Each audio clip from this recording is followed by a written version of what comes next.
Dr. Raymond Amollo is here as the Principal Secretary, Internal Security and National Administration. Thank you very much for making time. Douglas Kanja, the Inspector General, National Police Service, is here with us. Thank you very much for making time. And Henry Ochieng, the CEO, Kenya Alliance of Resident Associations, KARA. Thank you very much for making time. On the front row, we have the DCI boss, Mohammed Amin, and all the DIGs joining us as well. If you have any questions, we'll pose directly to them as well. At Trevor Mbija at Citizen TV Kenya, use the hashtag Citizen Monday Report. Waziri, I'll start with you on this. The country has been asking this question. Who killed Bobu?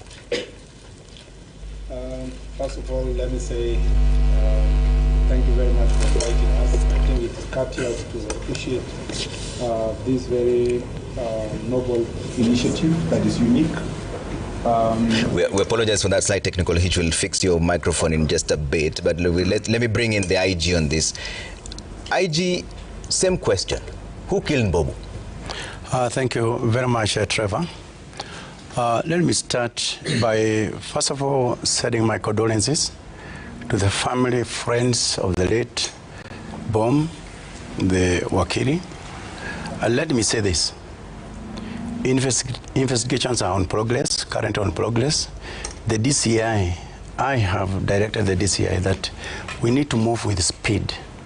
And that is exactly what he's doing. So, currently, we are following some very useful leads.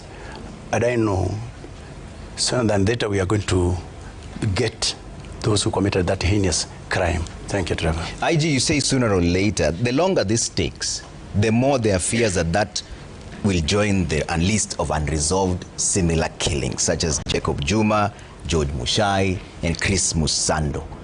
Will this just be another one of those we are investigating situations?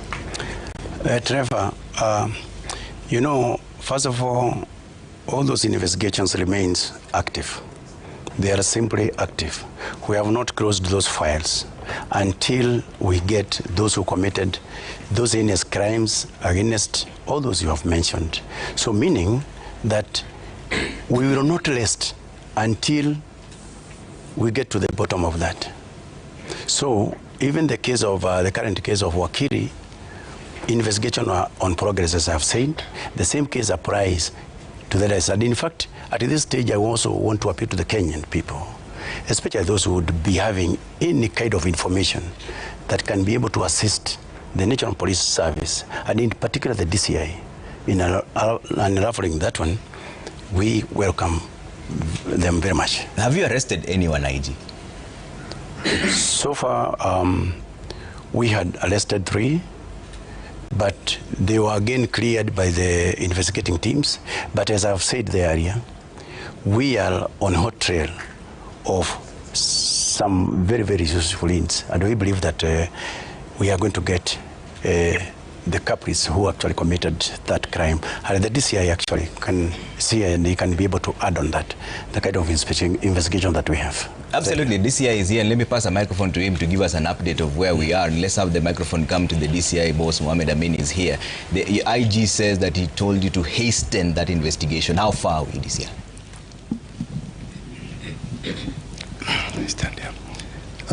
Thank you very much, Trevor. And let me join the Inspector General for condoling with the family of the deceased, and as well the members of the Law Society of Kenya. Indeed, the death of the deceased advocate is a matter we are taking very, very seriously. Not only his death, but death involving any citizen of this country. We take it very, very seriously. As to the death of Lawyer Mbogo, we have assembled a robust team from our homicide section.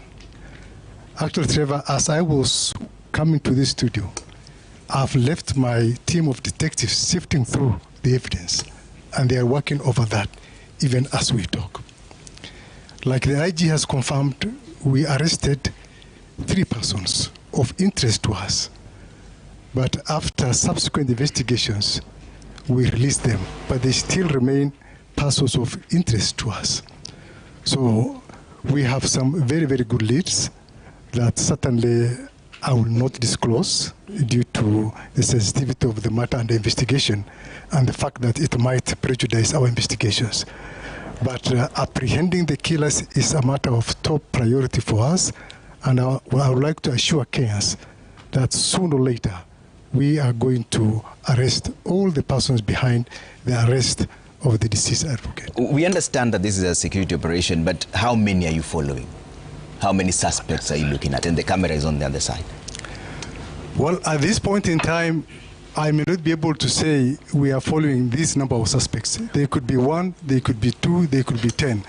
So it is after we conclude the investigation that we'll be able to make a determination who are the persons culpable. Thank you. Okay. Waziri, do you have any idea of who killed Bob? First of all, I hope I'm now audible. Now you're clear. Yeah, thank you very much. First, let me say, Dr. Charlo Mbobu was my teacher, and he taught me into law of evidence in 2 semesters. And thereafter, we worked together as also teachers at the University of Nairobi. So for me, it is personal, and I wish to send my personal condolences to his wife and the children. And I believe that the best answer has been given by DCI, who is in charge of investigations. I have no doubt in my mind that we have the men and women who have the capability and capacity to unravel this very heinous act. I think since it's not even a week since it happened, let's exercise patience and give them the time to do this. And I think that your initial concern that there are other unresolved deaths should not really be a barrier insofar as having faith in the work that the DCI has done, because in a few months ago he was able to do a good job. The entire team of National Police Service did a very good job in the case of the Member of Parliament who also faced that kind of situation. I think that it maybe from a policy perspective, because the Cabinet Secretary's responsibility is in a policy level, there are certain things that we have to think about strongly, and which we have exercised our mind to a great extent. The first is that we need to continue investing in the technology. And National Security Council gave directions last week that we need to continue our program of expanding technology, expanding cameras to more roads in the city and other cities across the country. That would have really helped a great deal if Magadi Road, for example, was covered with the CCTV cameras. Number 2 is that we must face the problem of regulation of our border sector. In all civilized countries, you have clarity of which mode of transport is used to where. And the manner in which our border sector is being managed is not proper. It's not responsive to security in 2 ways. One is that border is a transport of last mile. So there must be defined areas where you cannot have motorbikes plying through highways all over the place. Number 2, we need to have self-regulation by the borders, having their circles properly, well-dressed, documented. They know the people operating the border, so that you separate between the person who has a personal motorbike for personal use and the one who is carrying pillion passengers for commercial purposes. I think that because of the misuse of borders in the recent past, and not Nairobi alone, these problems are in most of our cities across the country. This issue of murders by persons using motorbikes and running away should lead us to collectively, with Parliament, with Ministry of Transport, with this ministry and other stakeholders, and particularly being led by the border themselves, because these few elements are spoiling a multi-billion transport economy sector of border, which otherwise, is now having a bad name as a result of some people hiding behind it to commit crimes. Okay, we'll come to talk about that in just a bit, but let me bring in Henry Ching. Now that we're talking about security being a collective responsibility, did the Wananchi fail the security sector, especially during the killing of Lawyer Mbobu? Because how is it that none of them had pictures? Nobody showed up as a witness. Did the Wananchi fail the security sector? Thank you very much, Trevor. I think it is not right to transfer the blame to Wananchi, because as a matter of fact, security, first of all, is a primary responsibility of the government.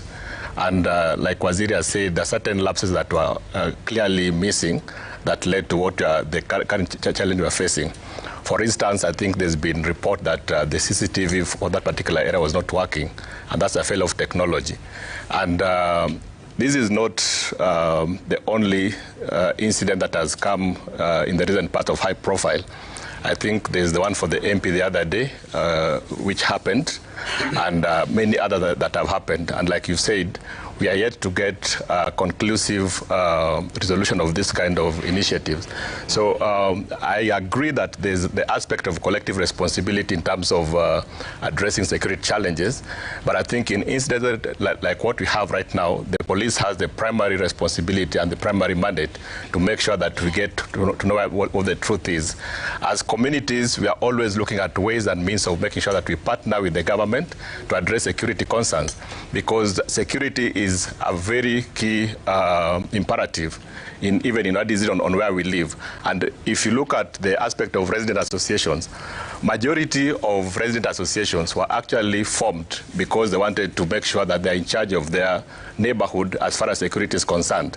And most of them are already trying to find means and ways of working with the government, working with the police to ensure that they are safeguarding their neighborhood. Okay. A number of them have taken even steps that is costing them financially, just because they feel that they don't want to sit back and wait for the police to come and take action.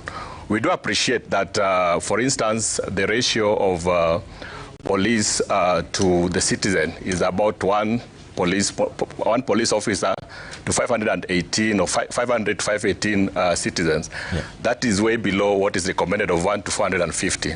So certainly there's need to collaborate, there's need to partner, and there's need to ensure that we are joining hands towards addressing security concern. Okay. But we do need to make sure that we put the government, give it the responsibility as provided for in the Constitution, okay, of making sure that we are all safe and secure in our neighborhoods, in our offices, in our roads, and everywhere else. Okay. Yeah. Before I bring in PS on this, IG, are you going to commit to timelines of this investigation so that the Kenyans who are listening to you would hold you accountable? In how long do we expect some results? Thank you very much, Trevor. Let me say this.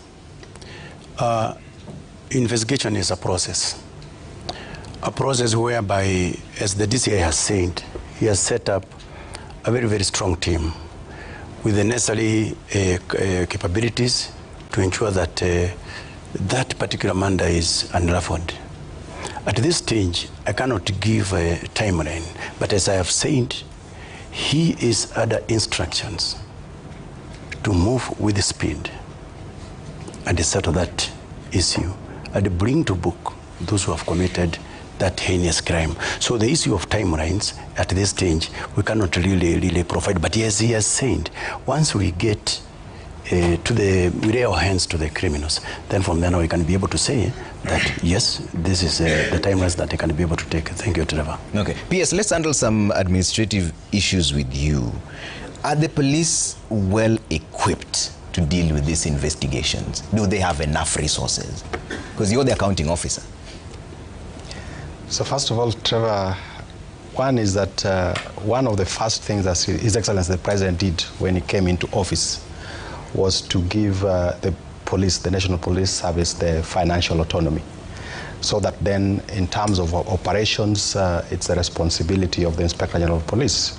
But still, as a State Department and also as a ministry, we still have a role to play in terms of matters to do with policy. But maybe straight to your question in terms of how well the police are equipped.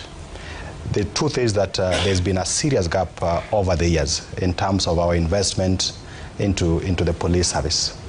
But we've also deliberately, over the last 3 years, made significant investment to support the police. We have the police modernization program, which has helped us to manage the challenges around security in the country. But yes, we still need to do more. Like the CS says, even in terms of our use of technology to be able to help us manage crime. A big part of, for example, Nairobi is in the dark. So you realize we've had 2 recent murder cases, or what you'd call cases where we lost the MP and now the advocate the other day. In the case of the MP, it was much easier to track and easily identify those who are responsible, because it happened within the CBD before you get to Kenyatta Hospital, around about there. Now, this other one has happened way outside the CBD on Magadi Road. And because of lack of camera, actually I think there's only one camera and very far from where the actual event happened. And that's why you'd sympathize with the police, because there's an expectation of them to apprehend in real time, but then there's a gap in terms of the tools that would allow them to do that. And that is why progressively we are increasing our footprint in terms of investment in infrastructure, investment in technology. And it's good that there's been already a direction that has been given towards that effect in terms of CCTV coverage. The CS the other day gave also a written directive in terms of the investment in CCTV coverage across our police stations all over the country, so that then we are better placed. We facilitate the police to better do their work. Yeah, but maybe also the other thing is looking at what the CEO Kara is saying. Yes, it's a primary responsibility of the police on matter security, but as a society, we also do have a responsibility, because the person who is on the border is coming from somewhere. And the fact that no one is even willing to come out to say that there is this character that is suspicious speaks to the challenge and the opportunity that also exists in terms of being much more proactive. And that is why, for me, an alliance association like Kara becomes very helpful in terms of supporting the police in their work as part of our community policing. And I think there is need for us to have much more awareness across the country. But we'll speak about that in just a short while. But there's been a tug of war. You've just talked about financial autonomy. There's been a tug of war between the National Police and the National Police Commission. PS, who should be in charge of this payroll? First of all, there isn't any tug of war between the commission and the service. But also, just to educate all of us, is that who is a commission? The commission includes the senior leadership of the service. So it's actually the same people, the commissioners. The IG is a commissioner. The deputy IGs are commissioners. So there isn't any tug of war. What may probably be out there is a situation where we have a new commission that has come in. Then, of course, there is also the pressure to do certain activities. And in the process of those consultations, there is a likelihood of a misunderstanding in terms of who is holding on to what particular responsibility. But there isn't any tug of war between what you'd call the Police Service Commission and the service. And even when there could be any understanding, there are inbuilt mechanisms that allows the commissioners to sit through their meetings, to deliberate on issues, so that then they are fully able to support the officers who serve in the police force, police service. Waziri, let me bring in on this, and there's a different conversation before I open the floor for questions. Does the ministry admit total and absolute failure in the Shakahola and Kwabinzaro massacre? Were you caught flat-footed? Let me just say, to just add to what the PS has said first, before I come to Shakahola, you need to appreciate that we had a situation. I was then in the Senate in the first term of President Uhuru's administration, where everybody, the left hand did not know the right hand. There was a lot of infighting between different security managers, the KDF, the intelligence, the police, and so forth. And that time we were facing serious problems with Al-Shabaab and so forth. The concept of multi-agency approach to security management was started. And over time, we have been able to perfect, and this administration has truly perfected the multi-agency approach, so that this question of saying the commission should do this, the NPS itself should do this, the KDF should do this, the NIS should do this, is now a thing of the past. We all work, including the requirement from His Excellency the President when he appointed all of us, that he would want to see all of us work as a team. And so this teamwork, if you want to deliver more, the public need to see the confidence of the teamwork. And I think maybe that's just to just bolster what the PS said, what you saw between the NPS team, because it's only one team. In fact, it's heavy police because the IG, the deputy IG are sitting there and 2 former police officers are also sitting there. The only thing you might have seen in this time is a question of orientation. Once the chairman and the new team that have come in place have gone through the orientation process, I don't think that they will even attempt to have such an infighting among themselves, because it goes against a principle that is now well established in our country, that to have success, the kind of success that you have, the level of stability that we have in security in the country that has never been witnessed in many years. This country now has most stable security situation. And then I ask you a question about Shakahola. Shakahola is better answered using the same approach that the PS and the Kara gentleman, Mr. Ocheng, had, sorry for missing your name, Mr. Ocheng had already referred to. We need to first understand that as long as we abdicate our responsibility as citizens and say, I will leave my door open, yeah? One of the biggest problems we have in some parts of the country with banditry is situations where people leave their cows and goats in the field, there is nobody herding, and then they say the government, where was the government when some thieves came to steal? And I'm not saying in all instances, but in some instances. We cannot, for example, leave your house or door open and say the government is there to provide primary responsibility security. They'll come and lock my door and ensure that there are no burglars and there are no thieves in the environment. So you cannot really say that security is only the responsibility of the police officers. And in the Shakahola situation, it's a very unfortunate situation, because these are people hiding, first of all, in religion. And this is a highly religious society. People have gone to a place to pray, to fast, and we have many places where Kenyans go to pray. People are subscribed to a particular religion. They go to a certain church. We have seen situations, in fact, we even wonder what to do in situations where you see people go to a certain church and the faithfuls are being slapped, so that the Holy Spirit, the spirits of the devil can come out and the Holy Spirit can enter in. You've seen situations where people are doing obscenities. We wonder even when do the police come in. So in the Shakahola situation, religious radicalization went so far to the extent that people were being starved and to death.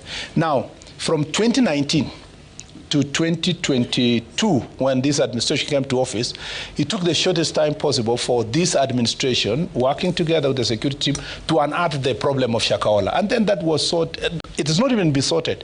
The bodies that were found, some DNA was done, some were identified, others are still pending DNA tests.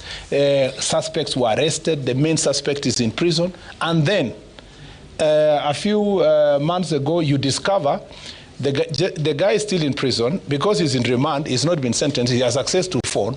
He is calling his faithfuls. Those people are looking for the people, the same people who were rescued last time. One gentleman was followed up to Siaya, came from Siaya with all his children.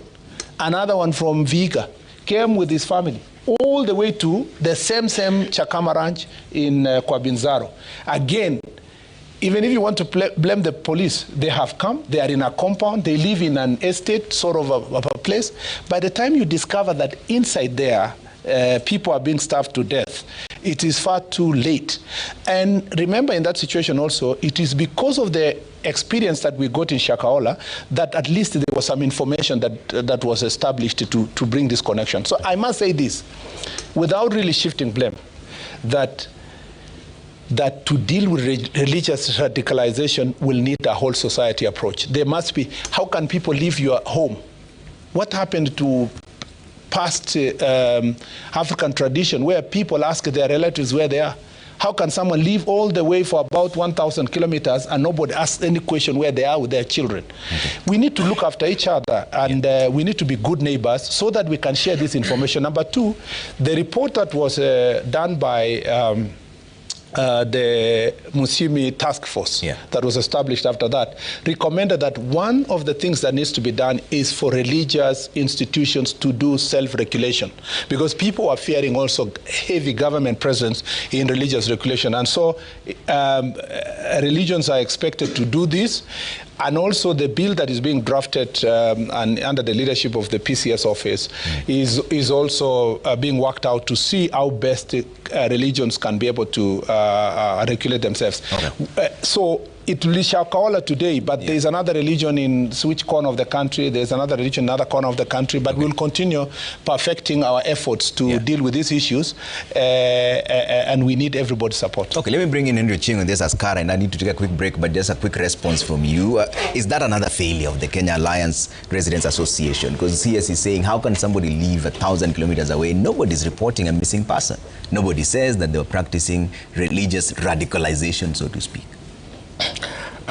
Trevor, yes, admittedly there's a lot of information within neighborhoods and with communities where they live, but maybe we should ask ourselves the question, why are we not passing that information for action?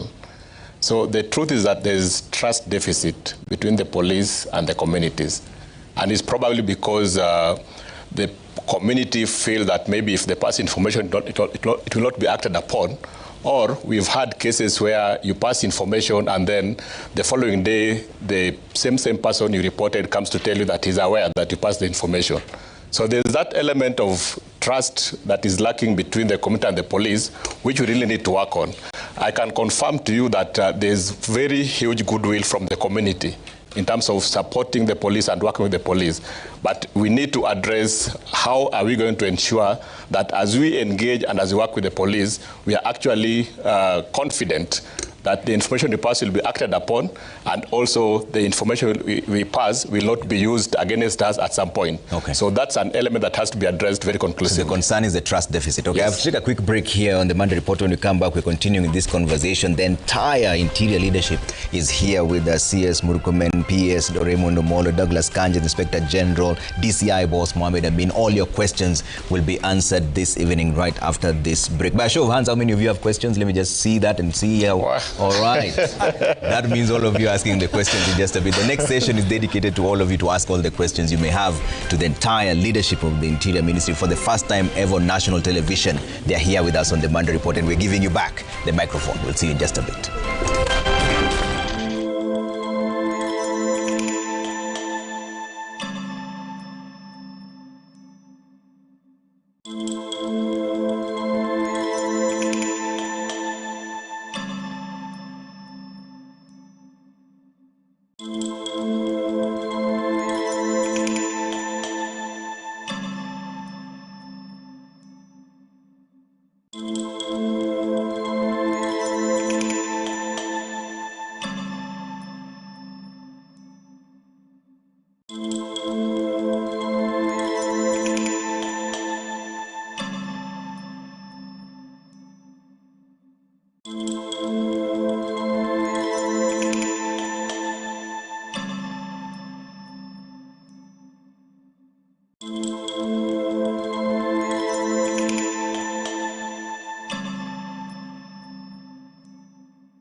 People are not turning up. Why not offer money? We are Kenyans, and money is a motivation that could maybe one way or another do that. Number two. No, one question, Abdi. Yes. Just one question. Thank you so much. We agreed on this. PS, why not offer money? You can delegate the question if. I think maybe the question, I could probably take it back and just ask, because this is about security, this is about the well-being of each and every one of us. If it becomes the responsibility of the state, in this particular instance, to be offering money, and you look at the amount of, or the number of criminalities across the country, first of all, there's a budget process for it. Are Kenyans willing to pay, to be paid, to be able to give information to the police? And I don't think we want to go that way. I think there is that moral conversation that we need to have as a country. And I like the response or the input from Kara CEO, that yes, there appears to be a trust deficit. And for me, it's a conversation that we must have. What are some of the issues that the citizens feel that maybe the police are not facilitative or supportive of? But throughout our Jukwaa la Usalama moving across the country, everybody is asking for police officers. Everybody is asking us to provide resources to give police officers vehicles. Everybody is saying the police officers need to be better remunerated. If there was a serious problem with policing, Kenyans will not be asking us for that. But probably, I think as a country, we just need to have this much broader conversation. As a government, we have a responsibility to do what we must do. As citizens as well, there is also that ownership so that we also become our brother's keeper. Okay. Yes. Thank you very much. What's the next microphone? Yes, sir. If you have the microphone, was the microphone next to you? Dr. Kanja from NCCK. Question is, how is the ministry integrating youth-led or community-led intelligence and community engagement into national security strategy, especially in urban and rural areas, sports? Specifically, when we are operating after 3 years, we are saying we are bottom up. Okay. Apart from waiting from top up, and then you say to turn stones, then you turn kokoto. How are you going to, how have you integrated us and these youths to become part and parcel to help you in your security? Measurable things. Thank you so much. Waziri? I think that's a very good question to Mishi. I think that Jukwaa la Usalama, to start with, is an initiative that is supporting the bottom-up economic transformation agenda. That is why we are engaging citizens at the grassroots level. We've done already 39 counties and about 8 counties to go.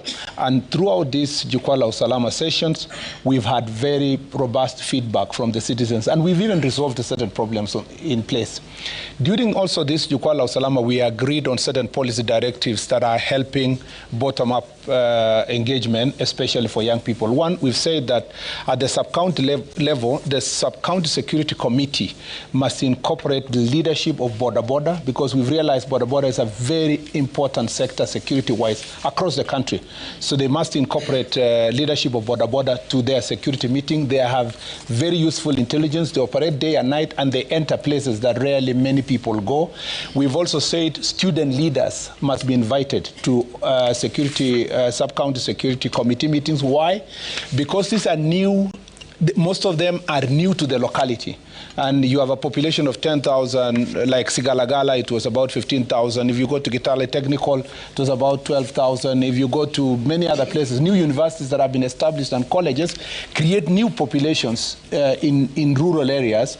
And therefore, it's important to incorporate them in the security architecture at the sub-county level. So I said we agreed that they should sit in the sub-county security committee, and that the dean of students and the leadership of the university should also be part of the sub-county security team. Okay. And let me tell you this, because I have now sat with OCSs, from OCSs and chiefs and assistant chiefs and community leaders for 39 counties. To be honest, there is great good relationship in many areas between police officers and police stations, the community. In fact, it's the community leaders that keep insisting, in this police station, we want you to get rid of the drunkards here, we need vehicles here, we need better structure here. We have been working with our OCS. It's only in very few instances and very few police stations that we realize, and it comes out in the security problems in that place. The moment you realize there's a security problem in a particular area, there is a poor relationship between the OCS and the security leadership at the local level and the community. But in many places, it is the residents who go out of the way. And even in some places, they are the ones who take maziwa to the OCS.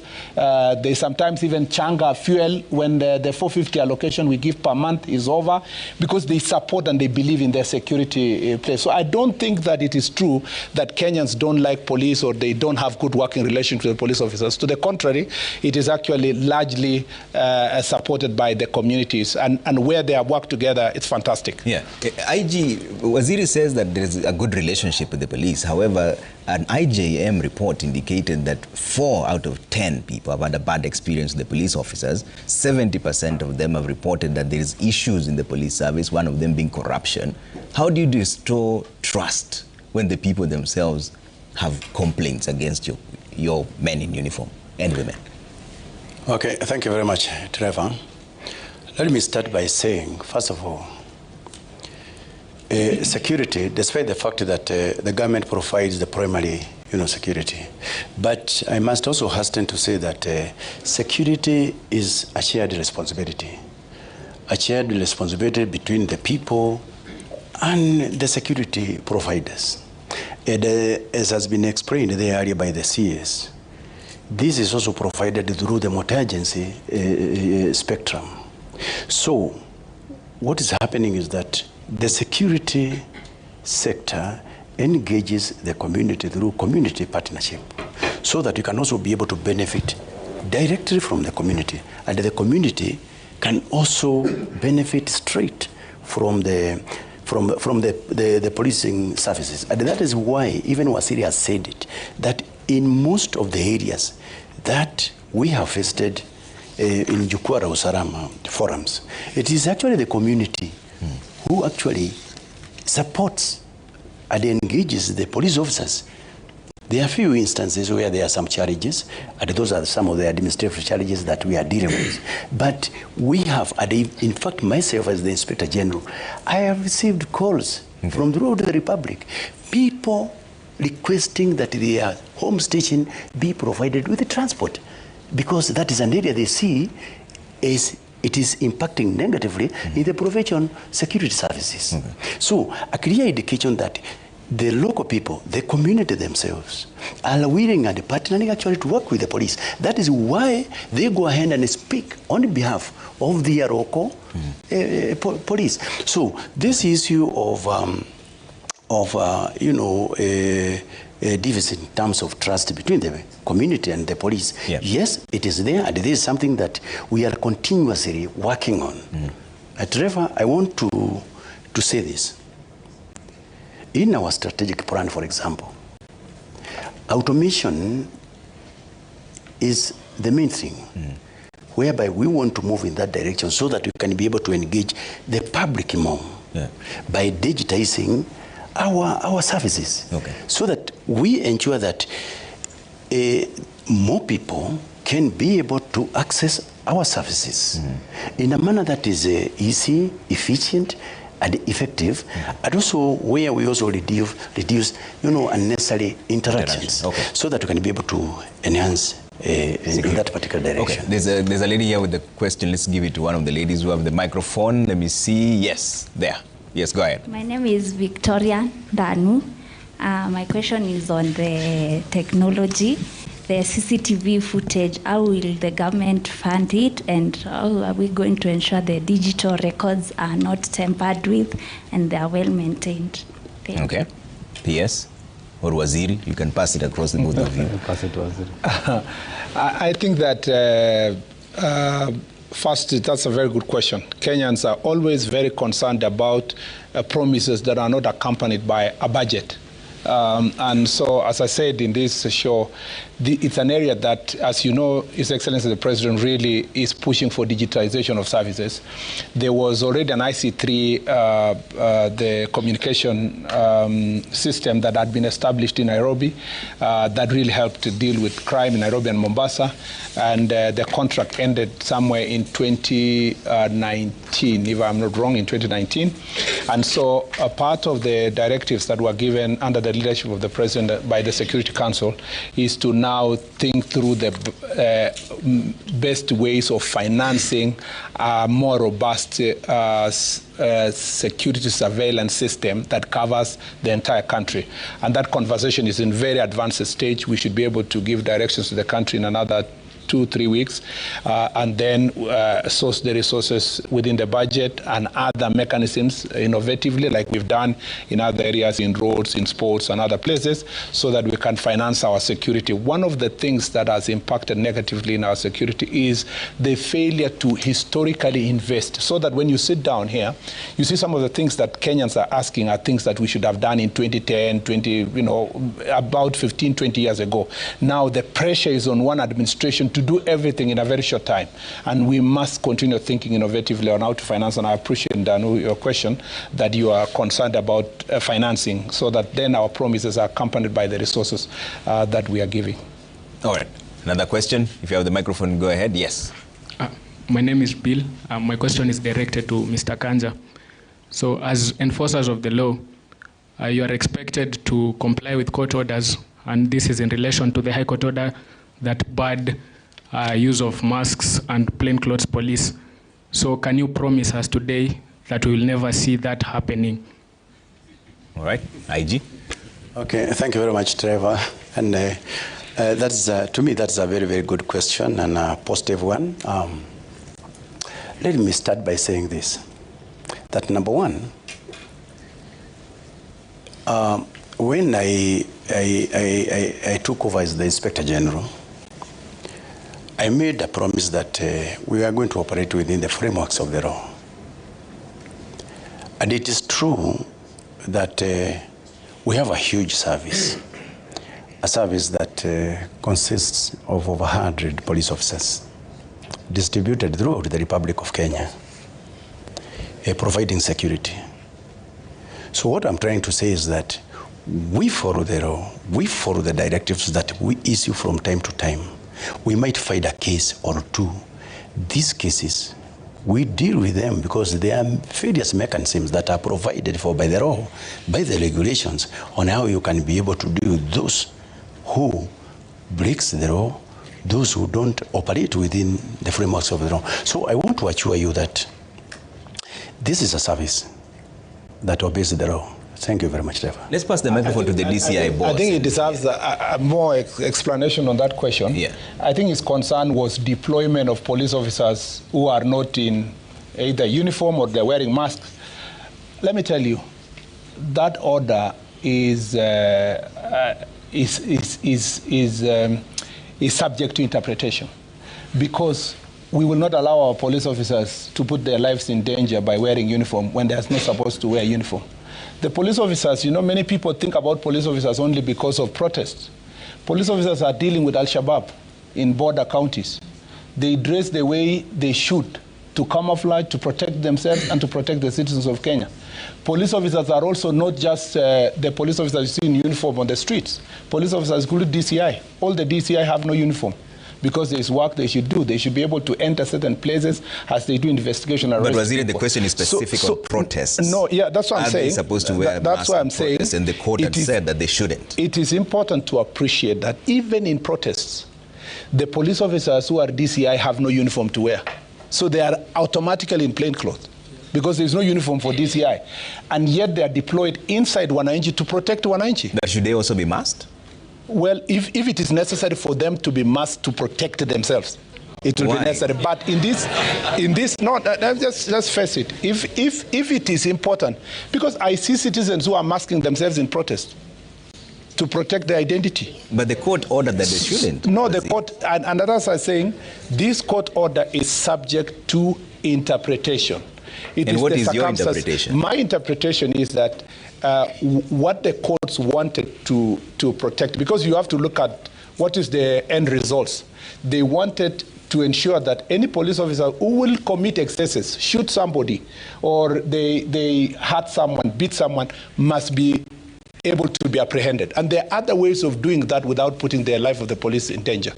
And even in cases where police officers have worn uniform, it has not stopped cases of excesses. So the excesses can be separated from the operational procedure of the police officer.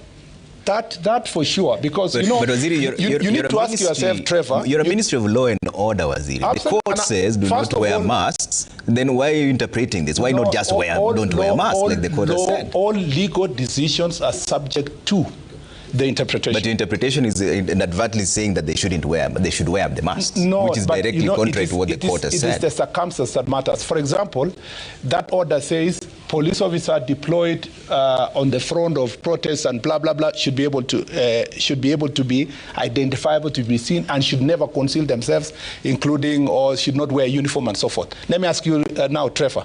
Should now DCI, which uniform should DCI wear? You tell me, you're the one running the ministry. Then you are the, because you are the... And the DCI boss is here, you can pass the microphone to him as well. If it is not subject to interpretation, then we would have said, oh yeah, okay, so DCI then should not be deployed.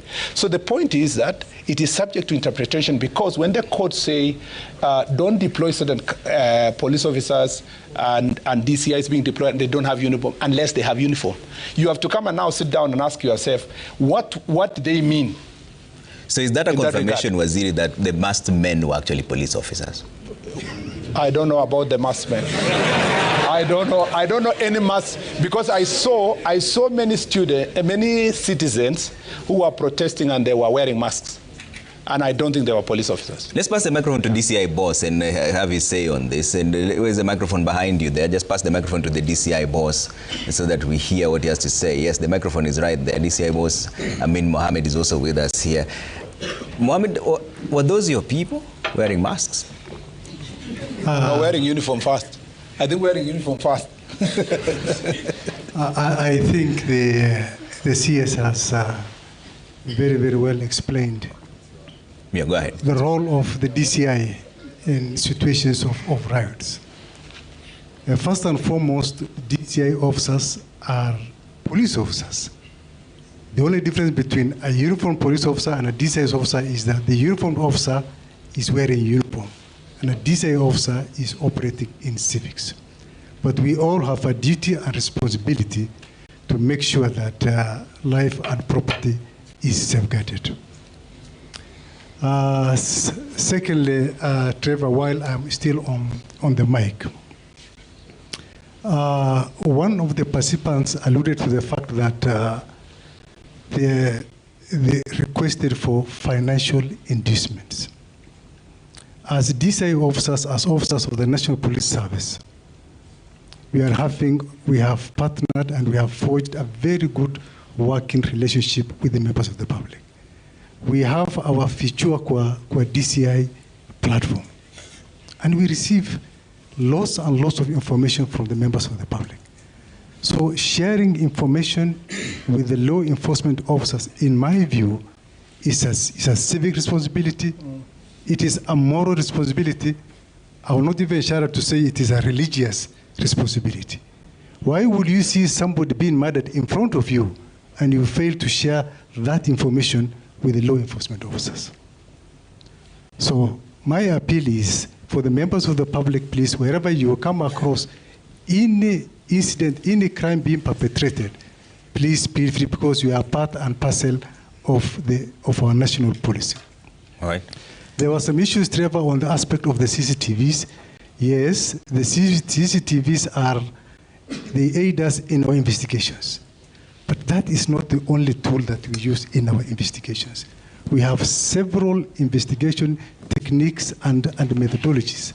So somebody should not feel that because there's no CCTV, then we will not be able to kill a case. We have had instances where we have arrested people, they go enter houses, and the first act they do is to break the CCTV cameras. But we end up arresting them. So CCTV is just an aid in our investigations, and not necessarily that because there's an absence of CCTV, then we are not able to apprehend those culprits. All right. Let's get another question from a lady, please. Let's be gender sensitive, tafadhali. Let's just get a question from one of the ladies, tafadhali. Let's be gender sensitive, tafadhali. Let's get one of the ladies.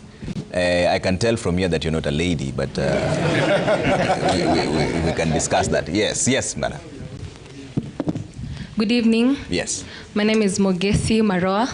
I serve in the USPAC Secretariat. Allow me to begin by thanking the Ministry of Interior for the Jukwaa la Wanafunzi, which has really been incredible. Well, my question is on banditry. We all know that it's a threat to national security. When as yes, I think last week you were in Kuria in Migori County, and banditry and cattle rustling, this has been a problem that has been persistent over the years. Now we've had promises from governments year in, year out, and it's not going down because teachers are flying, teachers are going away from classes are empty. So my question is, what is the ministry doing? What are the measures that the ministry is taking so that it can curb this problem of banditry and cattle rustling in Kuria? Thank you. Waziri. First, admittedly, we have a challenge at the border of Kuria and, of Migori and Narok County. But let me start by saying that this administration came to office when all over the country was burning, particularly North Rift and Kerio Valley, because of banditry. And we were losing lives every day. And because of the investment that PS alluded to earlier in terms of modernization of equipment, multi-agency operational groups, including the Operation Malisa Walivu in North Rift, you can see what has happened. And it has demonstrated that with goodwill and partnership with the community, you can stop banditry, especially where lethal weapons were being used. I mean, by the time we are going to elections, Baringo was burning. My own home, Elgeyo Marakwet, was burning. West Pokot was the same with Turkana, and then Samburu. And as we speak now, there's a very interesting phenomenon happening in North Rift, particularly between Marakwets and Pokots, where, as a result of Operation Malisa Walivu, hardcore criminals are returning their guns. You know, 2 days ago, yesterday, about 5 of them, today, about 7. Just people walking, people who had actually terrorized the community are returning their guns directly because of the persistent operation that was done by the police. And I agree with Mr. Cheng from Kara that when the citizens see that police are determined to apprehend criminals, the level of support goes higher. And it is because of the community support also that we received in the Operation Malisa Walivu that you can see now criminals are coming and handing over their guns directly. Schools have been opened, including the school where, unfortunately, our CDF lost his life between the Pokot and Marakwet side. People are back to farms. Irrigation projects are back. Schools, children are back to school. And economic activities, markets have been opened that had been closed for years since before we were elected. So we are, if there is a sector that this administration must be appreciated for, is the significant work that has been done to deal with banditry. And the lessons that are learned so far is to complete areas that we think we still have challenges, especially in Samburu, areas of Sarolipi, Mukokodo Forest, the places of Isiolo and the border to Meru, where most of these criminals use these very rugged areas. And as you saw being reported in the news, the Security Council the other day directed us setting aside of 1 billion shillings to construct access roads to these very closed areas. And then there will be water projects, and the other schools that have remained will be completed, and building of more police stations. I tell you, we are going to register one of the most significant successes in banditry. We have an issue in Narok, particularly because I came from Jukwaa la Usalama in Migori this week, and we have agreed on how to undertake the operation in that area. What is compounding this problem in that area is that it's an area that generally people believe that it doesn't have guns. But intelligence reports indicate that there are a good number of guns in that area. Some are being brought from across the border, and they are being used to terrorize citizens in that area. The Inspector General of Police is putting in place an operational team. In the next 1 or 2 months, you will start getting the kind of success we got from the other area. We are also revamping our engagement with the chiefs, the meetings we had with the chiefs and the administration, to talk to the people. And we are requesting the leaders, particularly Honorable Sunguli, Honorable Joanna Ngeno, and Honorable Kitayama, and Honorable Robi, to come together and be in the forefront, because part of the problems we have in that particular corner is political incitement, because people are not just stealing livestock, they are fighting over land. And that's why we have a problem in Nangata, Paragoy, and other places. We want to see leaders. Part of the success we have had in North Rift is because the leaders reached a stage where they said enough is enough. Yeah. We're not going to defend our community, we're going to fight banditry. So I thought I should give a bit more context in that answer, and agreeing with her, we are going to, there is a promise to work on that issue within the next month or two. Before I take a break, PS, is there a general cost to all this? What is the cost of dealing with banditry? Definitely, there's a big cost to it. First of all, working in a multi-agency framework, so you have the KDF coming in to support. You have our intelligence, you have the DCI, you have the police, and you have so many officers in operation area. If you look at even some of the equipment, the vehicles that are being used, there has been a huge investment that this administration has put in to be able to support and facilitate our officers. And then, of course, the engagement with the communities. Away from pacifying these areas, there is also the investment in terms of rebuilding of schools, the infrastructure that the CS has talked about, the roads, supply of water, and also for those who are able to move into other forms of entrepreneurship, whether it is agriculture, so that then we don't limit people to just keeping livestock, but also taking kids back to school. You'll be surprised that most of these bandits are pretty young boys who have stopped going to school. Now, when the schools are open and you're able to get them back to school, it means that you take away the allure for people for young boys to go out there. But beyond that, it's also to punish and make it very painful for some of these characters. That is why you find now some of these hardcore criminals easily come out, because they know that the noose is tightening around them. And the support from the leadership and the communities, just like the CSR said, has been very instrumental in getting us to where we are. Okay. And when you think about it, even beyond banditry, when you think about it even in terms of terrorism, we are opening up Northeastern, the roads, because for a very long time, parts of this country, people have felt that they do not belong, simply because of skewed development that has happened over the years. This administration has been very bold to open up literally every corner of this country. And just when you think about it from a bottom-up philosophy, the local mwananchi, when you go to markets that for a very long time women could not go to, and now you have stories of women in markets, the fresh produce are able to get into markets because the roads have been opened. Definitely, there's been serious investment, and that is a courtesy of just the stewardship of the president, but also Kenyans contributing, because the bulk of this money belongs to Kenyans themselves. Okay. All right, let's take one more question before I take a break. We are really pressed for time. Yes, you have the microphone. Go. We are coming to this side. Relax. The entire ministry is here, so relax. My name is Francisco Miller, Interfaith Youth, and my question revolves around the aspect of mental health and wellness. So my question is, what steps are being taken to address harmful ideologies and practices in the police force, and maybe how the officers are being trained to respond to mental health crisis without resorting to excessive force? Okay. Thank you. Say your name again. Francisco. Francisco. Yes. Okay. Yes. I think that, so that IG can add, I'll just be very brief. There is a shift in the National Police Service from looking at police officers, all cases that they go through, particularly mental health, as disciplinary issues. In the past, if you became addicted to alcohol, you are just dismissed from service. Now that has shifted. You are taken to rehabilitation. There is a big issue insofar as operational procedures, and I think IG can add that there is always a debrief when police officers are sent to serious operational areas. There is a process of debrief.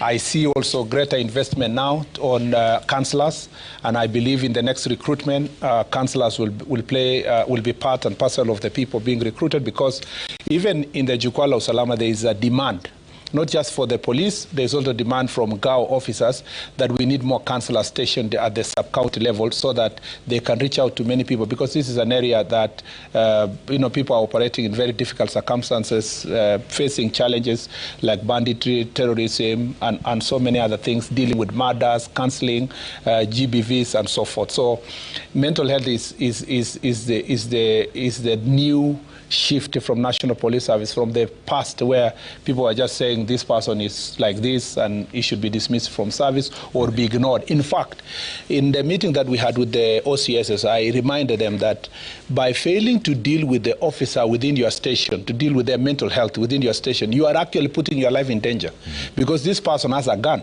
And if they are not of proper mental stability, they can shoot anybody on sight, including the OCS. And that is the reason, that explains the reason why a number of cases are happening to officers' families, officers within themselves, within the station, and so forth. Okay. And IG maybe can add something. IG, yes, very briefly. Thank you very much, Trevor. And I want to also thank my CS for that very, very elaborate information. Let me start by saying that in the National Policing Service, like any other employment, there are hazards, job hazards actually. And in the policing sector, because of the demands of those services, you find that the level of stress is a little bit high. This is something that we have run with time, as the CS has indicated, because there before, we used to think that this officer is now drinking because he has gone in that direction. And in most cases, we could take disciplinary actions, which would end up by terminating the services of that very, very officer, as opposed to assisting and supporting him so that he can be able actually to recover. So this time around, you find that now we have got better understanding because we are working together with others. Trevor, I want to say that within the National Police Service, each and every service, that is the Kenya Police Service, the Administration Police Service, the Directorate of Criminal Investigation, we have directorates that deals with the mental issues. Counseling directorates are there so that all the officers who have got issues, and there are several, okay, they can actually be assisted, because we realize that this is a problem. Yeah. This is something that can be treated and still get back the officer into active duties. Okay. We are also working, Trevor, together with others out there. For example, with the Disability Mainstreaming Foundation. Yeah. We are also working with the African International University so that it can actually be able to assist us in many supportive roles. Okay. Yes. All right, I'll take a quick break. When we come back, we'll pose the questions. We'll take the questions from the audience still. I know there's quite a number on this side, so we'll pass the microphone this other side. And then the members of the Border Society also here with us. We'll give you a chance to ask the questions as well. Right after this break, the entire Ministry of Interior is here with us. So we'll take all the questions from you, ask them as many as you can, really quick, so that we get all the reactions. All right, see you in just a bit.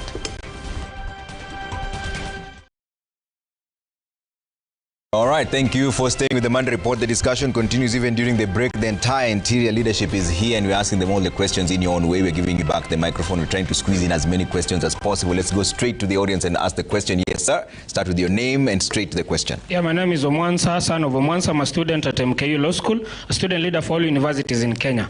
My concern here tonight is our comrades are suffering. Comrades zetu wanauliwa sana. If kama wakili mzima anaweza pigwa risasi akiwa kwa gari yake, how about comrades comrade mwenye ana kitu, mwenye anatembea tu na bag ama kitabu yenye ametoka nao shule. Just to give you an example, watu wa MMU, like I've said, Bangladesh pale kwa hizo slums hapo, we don't have lights there, but we have been meeting student leaders, we've been meeting OCSs. I don't know what they report to you when people are being killed hapo.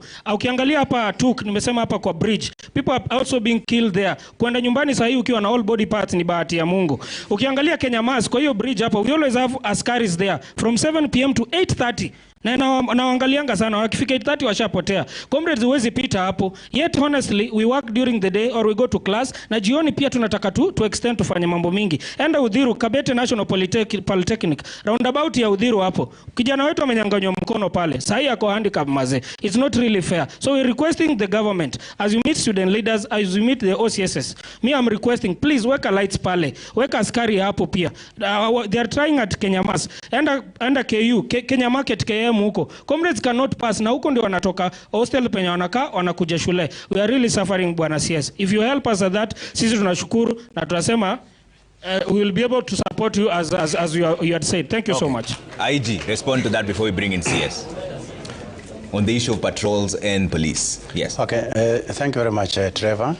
And I also want to appreciate that question because number one, it's very, very important. And number two, I also want to appreciate the Citizen TV for having invited us here so that we can also be able to meet and partner together with the community and the security providers so that we can be able to get it straight from the people.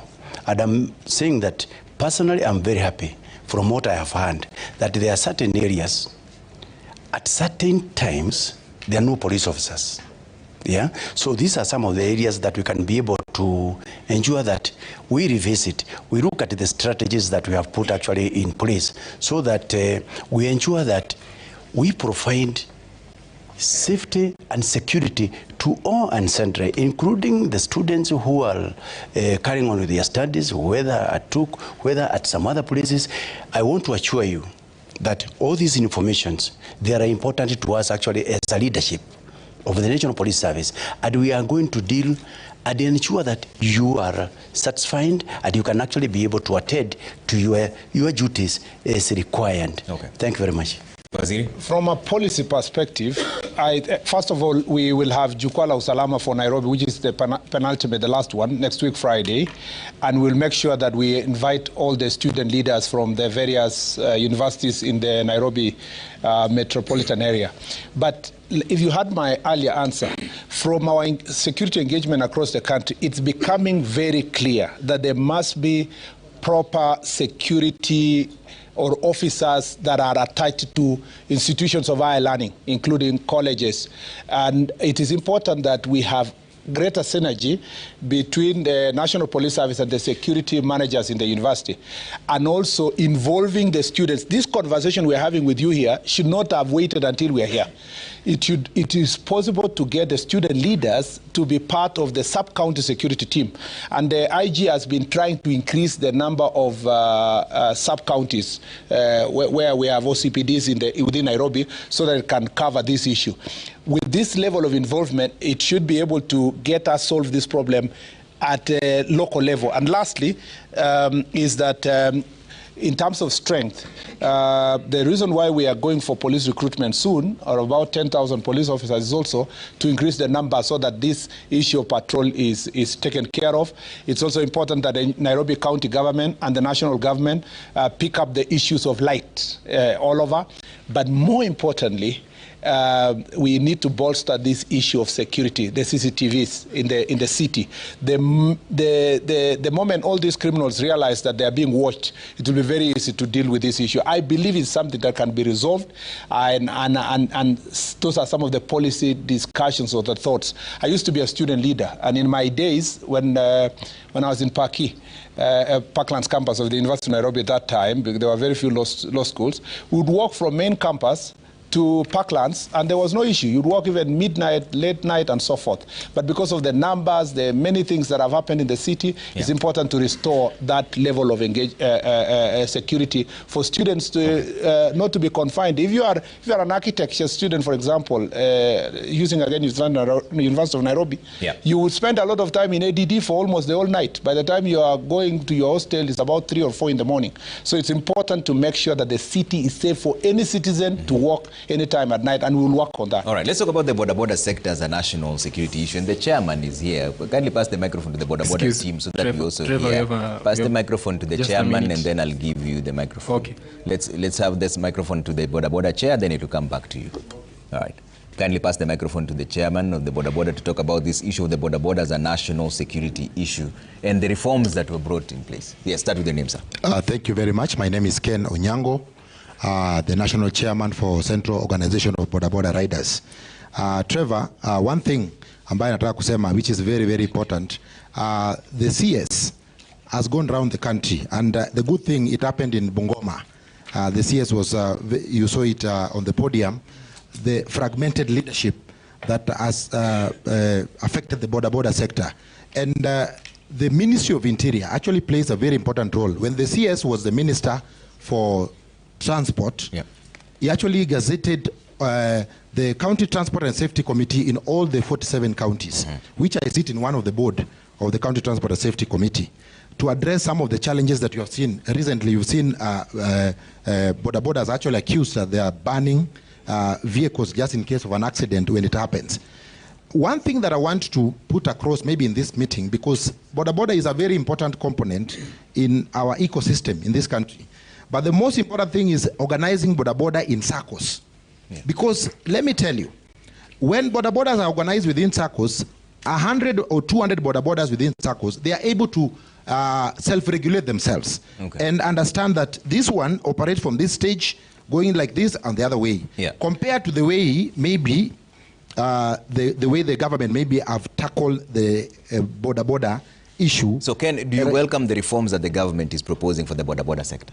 We welcome it. Registration, uniforms, all of you to have good conduct and to tell the people where you're operating from. If you go to Nairobi CBD today, and through the help of Governor Sakaja, Nairobi CBD today, border have already organized themselves into what the government is proposing. Already. But the problem is, you find that there are some quarters that are still pushing border to operate the way they used to operate before.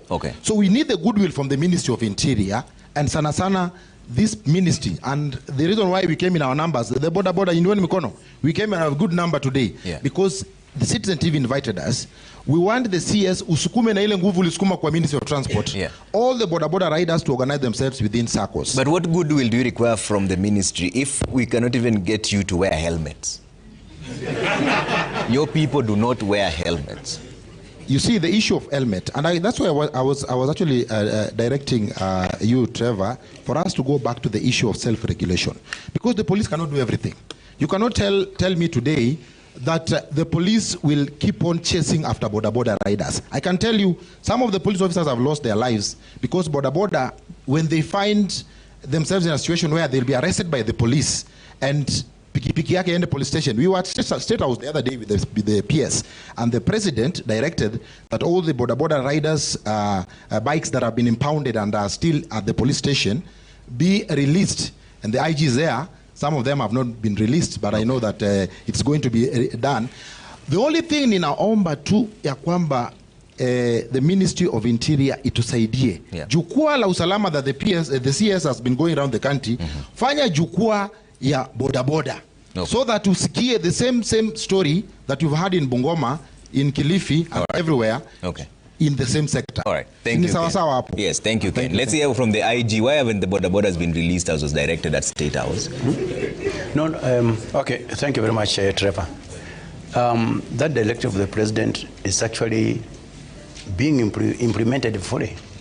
Yeah, and I want to assure you that, and I know my good friend there can confirm this, that several of them have actually been released, but there could be others that are having, their cases before courts of law, depending with the offenses that could have been committed. So again, we must also look into that. But those ones with the petty issues, all of them have actually been released. Why has it been a challenge, IG, to implement discipline? Because now we are talking about having borders regulated, wear uniforms, but they simply cannot even follow traffic rules. How are you intending to carry out the enforcement part of it? It's one thing to talk about the regulations that they need to adhere to. It's another to enforce. How do you intend to do it differently this time? Thank you, Trevor. Let me say this. I would wish that, number one, we attain a situation whereby that very, very important sector of border,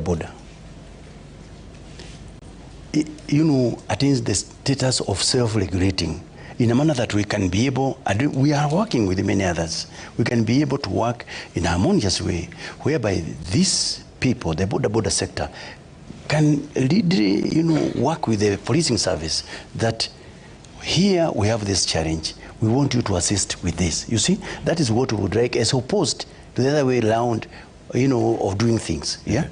So we want a situation whereby the border sector is self-regulating. And that is the reason why the idea of coming up, everybody registering with the SACCOs so they can be able to self-regulate is very, very important to me as the Inspector General, and actually the National Police Service for that matter. Okay. Thank you. Waziri, what is the best way of dealing with this? Because even when we say that they should be registered and they should wear uniforms, we know that some of them, most of the time, that were used to commit crime, did not even have registration plates.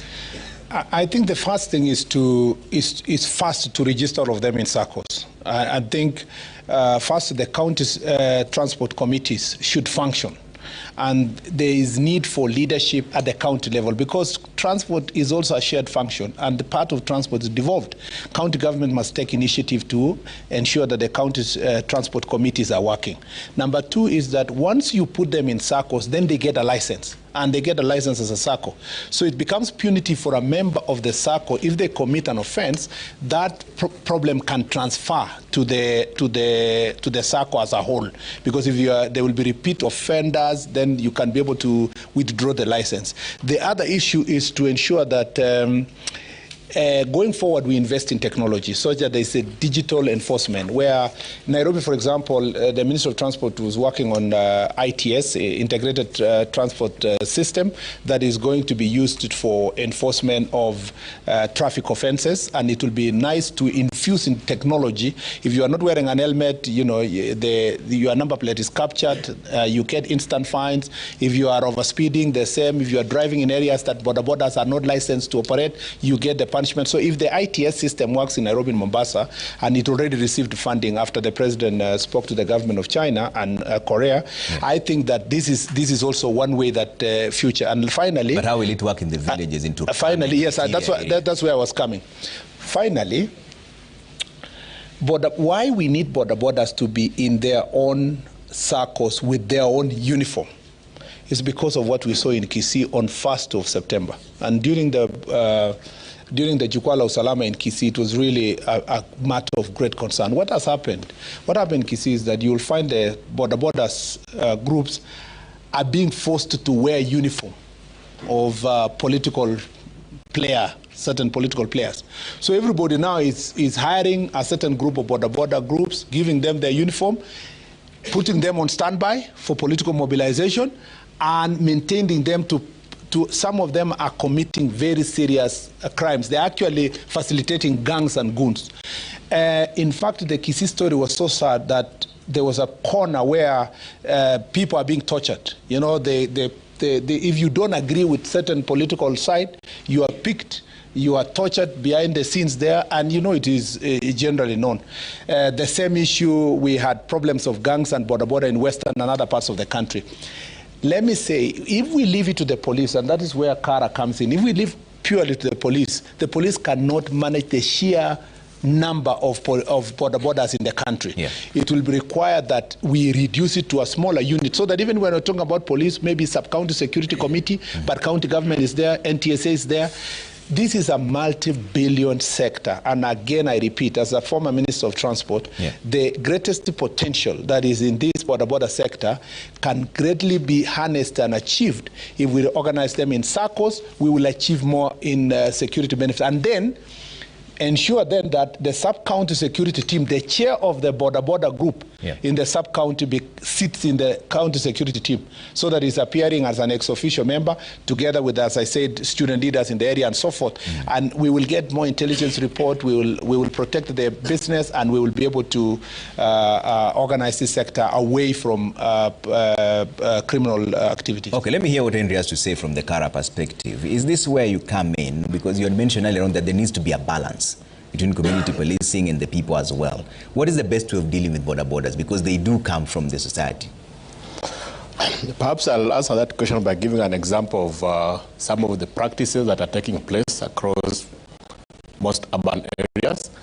A number of associations have realized that they have to work with border community.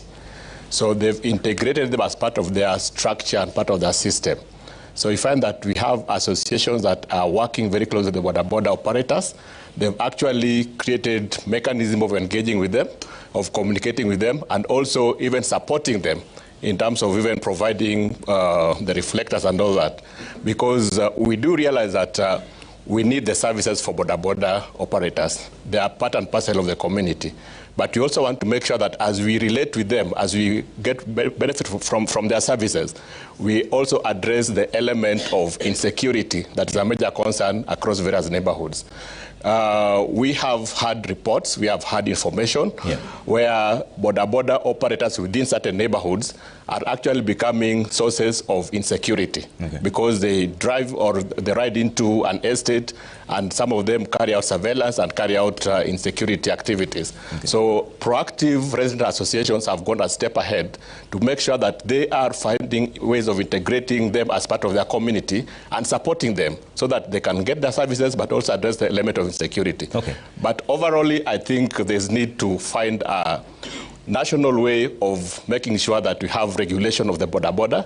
It has happened in other countries. I know maybe we need to see how it's happening, but they certainly need to make sure that we have this sector properly regulated. PS, from a policy perspective, what is the best way of dealing with this sector?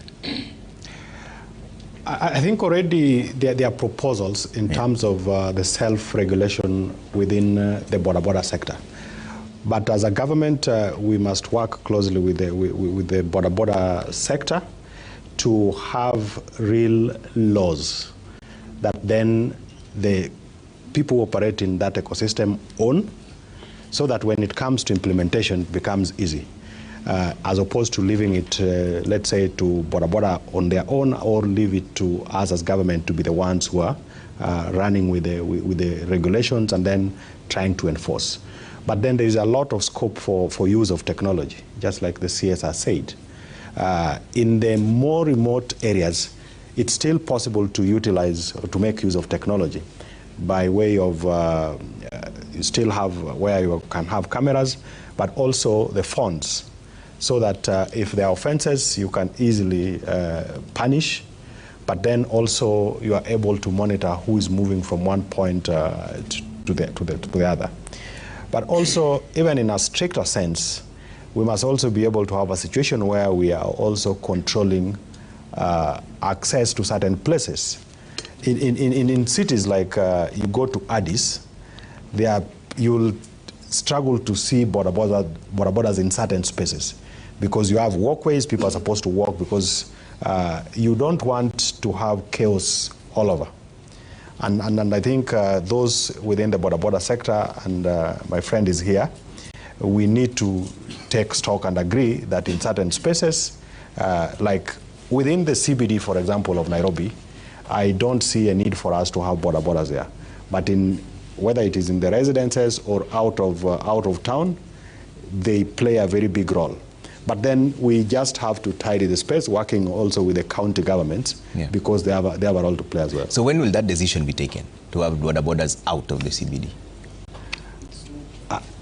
We already are having conversations, so I cannot put a fixed timeline, but that will depend on how fast we're able to bring everybody on the table and then agree on how to do that, because then you also have to have the input from the county government, because they also have a big responsibility on that. All right. So when the question, yes, you have the microphone, sir. Okay, thank you so much. I'm Caleb Wanga. Caleb. Caleb Wanga. I work for Usalama, and I also serve in the security board of Kara. First of all, allow me to congratulate, let me call you young leaders. Jukwaa la Usalama is doing wonderful things. Okay, question. We feel very, very happy when we see chiefs, junior police officers expressing their views like that. Now my question is this. Yes, I believe in miracles, Trevor. And getting recruited into Kenya Police is one of the miracles that can happen to you. Okay. As we struggle to deal with crime in the society, we must deal with how people are recruited into the police. There is massive corruption that every Kenyan knows of what happens in the police recruitment processes. There was a time when we were discussing the new constitution before it was even formulated. Yes. When we suggested that communities should have a say, when Caleb is a young man to be recruited into police, the community where Caleb comes should have a say. Okay. But what happens now? The minister have said that you want to recruit 10,000 police officers. I know 8,000 of them names will be forwarded by politicians, senior government officials, senior police officers. Now, and a few people who can raise 200,000 or 300,000. If a young man is recruited knowing that the parent bribed so that he can get the chance to be a police officer, how will that young man behave when he gets into the service?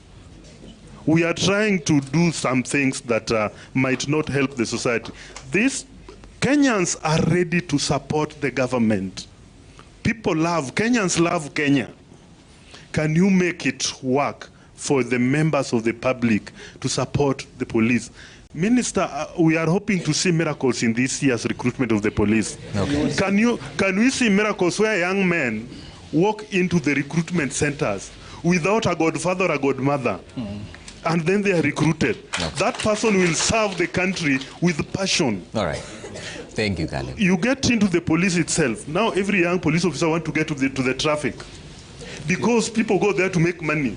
Everybody knows we see police officers collecting bribes everywhere, every day, and nothing happens. All right.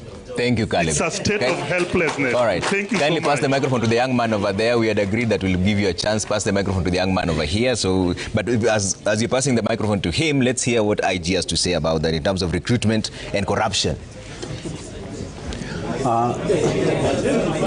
Settle down, please. Settle down. Yes, IG. Thank you very much, Trevor. And I want to appreciate actually that question very much, because it is true. In recruitment, there is a lot of corruption. That is something that we know. And this time around, I want to assure you, Trevor, and the rest of the Kenyan people, this time around we are going to recruit police officers in a manner that has actually been described there. You walk in, if you are qualified, you get recruited, period. That is exactly what myself, together with the leadership here, that is what we want. And we are ready. For your information, any person who will go against that spirit, we are ready to take someone home to the jail straight, to ensure that it is just those light people who are recruited in this service. And in fact, what I'm saying, Trevor, look at it this way. I myself, as the Inspector General, I have invited the EACC to come and review our systems, to come and review our policies, to come and look at our SOPs, so that we can be able to get to understand where are these gaps. Now, the other day, I had an exit meeting with the EACC. They are ready to provide us with a report which you commissioned way back in April of this year. And amongst the information that we have gotten is that that is an area that really has got a lot of challenges. But now we have actually been assisted with the information that we have so far gotten on how we can actually be able to deal with that issue. I'd like to jump in on this, because there's been a concern about the recruitment process this time round. Is it online? When is it happening? How do you ensure that people in the remote areas who can't access internet apply? I think that I don't want to preempt what the National Police Service Commission is working on, because they have briefed me on those issues. So I'll be jumping ahead to, but the discussion is around, do you go fully online, and then what happens when someone in Illirit in Marsabit gets to the station and they were unable to be shortlisted online. Now he reaches there, he was unable to go online, and then he goes to recruitment center and he's told you are not eligible because you have not been shortlisted. So those are some of the things that the National Police Service Commission with the National Police Service working together to make sure that they finalize the details. But this is one of the directives I gave to the Commission, that they need to complete the process during daylight in the presence of everybody. At least it will guarantee some level of transparency. What used to happen, what actually happens, what used to happen before is that you do the recruitment, it's okay, during the day everybody's seeing, somebody has run, people are shortlisted, they're told this number, out of this number we wanted 4. Then they are told now we will go for medical. That medical happens at night, you know, after 6 and so forth. After that 6, everybody who was in the place, they say they all failed medical. Then some new people are put there who have contributed, paid for their medical tests to get 300,000, 500,000. And these stories are true. In fact, the communities themselves, they know so-and-so bought, so-and-so paid, so-and-so paid, and the only thing they do is to complain. I don't know if citizens know that they have also something called citizens arrest, that you can arrest someone on site and deliver them to police station. You can even arrest them with their money and take them to the police station. Yeah? And even you can keep the XP so that you can produce in court. And let me say this. So as part of the recruitment this time round, we have said, 1, it should end by 4. They are going to agree, either 4 or 5 during daylight. 2, they must involve community. How? All the observers must be accredited, human rights bodies, religious organization, youth leadership. Those observers who will be accredited must be accredited in good time. Within this period of advertisement, you have accredited all the observers. Let them come there and observe the process from end to end. Without a place, there will be no corner to hide. Let people say, we saw and so the area, number 1 was getting because of running, number 2 was getting this one, as we improve the process. Let me request this again as a joint effort between us and the public. I request the members of public, because they have complained over and over again, to take interest in the recruitment that is upcoming and be present in the recruitment center or the field, because it's going to happen in a field, and let's follow the process together. But same recruitment and follow, including delayed because of the National Police Service organization, Commission. NGOs and so forth. Let us follow the process as we document. Waziri, has that been resolved? Yes. Before we even get to the recruitment, it delayed because of the National Police Service Commission were not in agreement with the style of it all. Has that been resolved? No, that's what I'm saying. I didn't want to preempt a process that is almost coming to an end of internal conversation within National Police Service Commission. They are working out on that one. I have no doubt in my mind that in a matter of days they will come out with the roadmap. Once that roadmap, but the recruitment time has been agreed. That it should end either 4 or 5. It's a finalization. Is it going to be 5 or 4? And there's nothing wrong. But when will it start? There's nothing wrong with saying in this station because the recruitment team arrived late, or in this place because it was raining, or because there was this issue. Yeah. Let's do it tomorrow. Because we want to make sure that everything happens during the day. Yeah. Was it only talking about the end of the recruitment? When does it start? Oh, in the morning. It ends at 4? When starts does it by start? 8 to 4 or 5. Which date?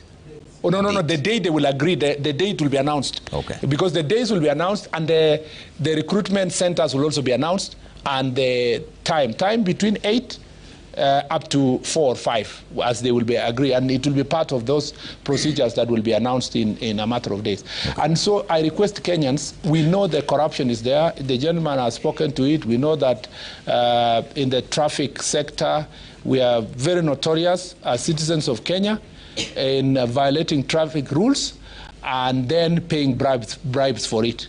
As much as our police officers are also notorious in collecting bribes. I used to tell people when I was in transport that you know that it's a 14-seater matatu. But you are a Kenyan, you are entering the matatu by force and saying tupendane tukae pamoja. You know for sure it's 14-seater. Those who are sitting inside know it's a 14-seater and they're not telling the guy, get out. So we are complacent. We are the ones who are even telling matatus on the way, can you speed? Can you overtake this one? Can you do this other thing? So there is need for us to come back to our senses and cooperate. When President Kibaki came to office, there was a certain level of citizen consciousness. I was still in the university that time, but there was such a, horror and commitment in the citizens. They were arresting police officers who are collecting bribes. We should be able to take these issues very seriously so that we don't look also helpless as citizens. All right, thank you so much. Yes. Thank you. My name is Kefa Okari. I'm the Secretary General Multimedia University. First of all, allow me to clarify on the issue you addressed on how the youths are engaged. We have the Jukwaa la Wasomi. It's an initiative run by USPAC and students with the county commissioners in promoting peace within the universities and the county commissioner in the respective regions. Number two, my question goes to the PS, that the PS, Magadi Road is becoming a crime scene. Are you aware that earlier April we lost a comrade under mysterious circumstance on the same Magadi Road? We raised our concern, a file was open, and we're being told up to date that investigations are being done. So what's the assurity that the resolution, among the resolutions we gave that the CCTV to be installed along Magadi Road, but nothing has been done up to date.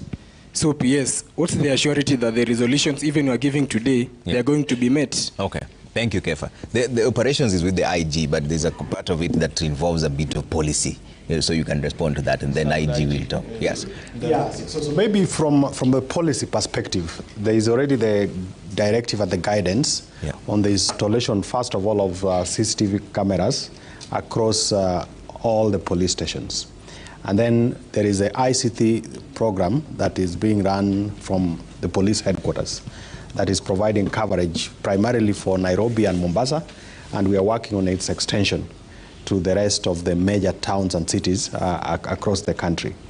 Now, this has just been closed, and the expectation is that within the next 1 month, we should be able to have quantified what it requires in terms of the budget provisions, and then as we work on the supplementary one, we'll be able to make a case that will allow us to roll it out, even if it's in a phased manner. I just want to give the assurance to the student leader that we are not just here to give an account of what we have done on security matters over the last 3 years, but we are also here to also take feedback for purposes of making things better as we go forward into the remainder of the current term. Okay. And the fact that we are now incorporating the student leadership as part of our security architecture in terms of the engagement and the conversation speaks to the determination that we have as a ministry to ensure that we are not just talking, but we are taking the necessary steps. Okay. Yeah, but also it's important to look at the entire student ecosystem. Yeah. That when you look at even where the students are staying, we need to give dignity back to the students. We need to have an environment that is conducive for students to learn, not just the lecture halls, but even the student accommodation. As part of the affordable housing program, we are rolling out a number of hostels across the country as a government. This would invariably go towards helping us address some of these persistent complaints and issues. Because with those new dignified accommodation, then you will also have installation of CCTVs, proper lighting, and this would make it very difficult for anyone who would want to mess around. Okay. Yes. IG, from the operations perspective, and what Kefa is asking, even as we wait to install the CCTVs and the lights, why is it so difficult to just have people patrolling that area? Why don't you have police officers patrolling that area, the troublesome areas consistently? Thank you very much, Trevor. And first of all, I want to start by appreciating the question that has been raised by the student leader. While looking at the issues, I'm happy to note that the leadership of the university, through the student leaders, they are also working closely with the county commissioner and the security providers. To me, that is important because, number one, a county commissioner is also the chair of the county security committee. And in that security committee, the police are there, the National Intelligence Service is there, the DCI is there, and all those security providers. My promise to you, from where I sit, is to ensure, number one, there is visibility of police, both uniformed and those in plain clothes, to ensure that there is adequate security in the entire of that route. And number two, you have heard what the CS has said, that we are also moving in that direction of ensuring that we incorporate technology to ensure that your life becomes easy. You can actually be able to stand at any time of the day or night without looking back over your shoulder that your security is compromised. So that is actually the promise that we would wish to. All right. Yes. Okay. But the microphone is over here, and then there's a lady back there as well. Let's be gender sensitive a bit. Thank you very much. Let's pass this microphone to the ladies there. The ladies have not spoken much. Please, let's be orderly. Pass the microphone to the lady back there. Kindly pass the microphone to the lady over there, tafadhali, so that we hear what the ladies have to say. We have not heard from the ladies. I'll give you a chance. Pass the microphone, tafadhali. Let's just be orderly. Sit down, tafadhali. Yes. Yeah, I'm Londa Kenya. I'm representing community policy in Kenya. Naomba niulize hii swali kwa Kiswahili. Swali yangu inaenda kwa PS. Umetuambia ya kwamba nimesikia ukitaja mambo ya community policing. Najua kwa budget ya kila mwaka kuna budget ya community policing. Na sisi tunapeanga serikali information kila wakati, kila siku, kila mahali. Hapa majuzi mumeona ule mtu mwenye alichoma watu Kisii. Hiyo information mlipewa mahali alikuwa amejificha Kibera na community policing. Nauliza swali yangu ni hii. Sababu budget inatengwa kila mwaka. Utatusaidiaje sisi, manake hatupati chochote kwa hiyo budget ya community policing? Swali ya pili, sijui nitajibiwa na nani. Kwa miaka 3 kuja kuwa na police recruitment hapa. Na saa ile namba mnatupea ni 10,000. Na ulisa hiyo 10,000 ndio inasimamia miaka 10. Wamekufa officers wetu wengi sana. Wengine wameenda retire. Imekuaje mtupatie 10,000 peke yake? Tunaomba tafadhali muongeze na vijana wetu kazi na watoto wetu wapate kazi, ndio hata hiyo demonstration ipungue. All right, thank you Kenya. PS. And then CS will respond on the recruitment numbers.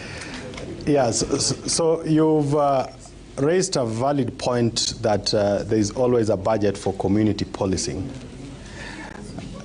I need to, I'll want to defer to the accounting officer for the National Police Service. Yes. Sawa, nitajibu kwa Swahili. Nasema kwa mambo ya budget ya community policing, kuna mwenzangu hapa anaitwa Badis, ambaye ni accounting officer wa National Police Service. Okay.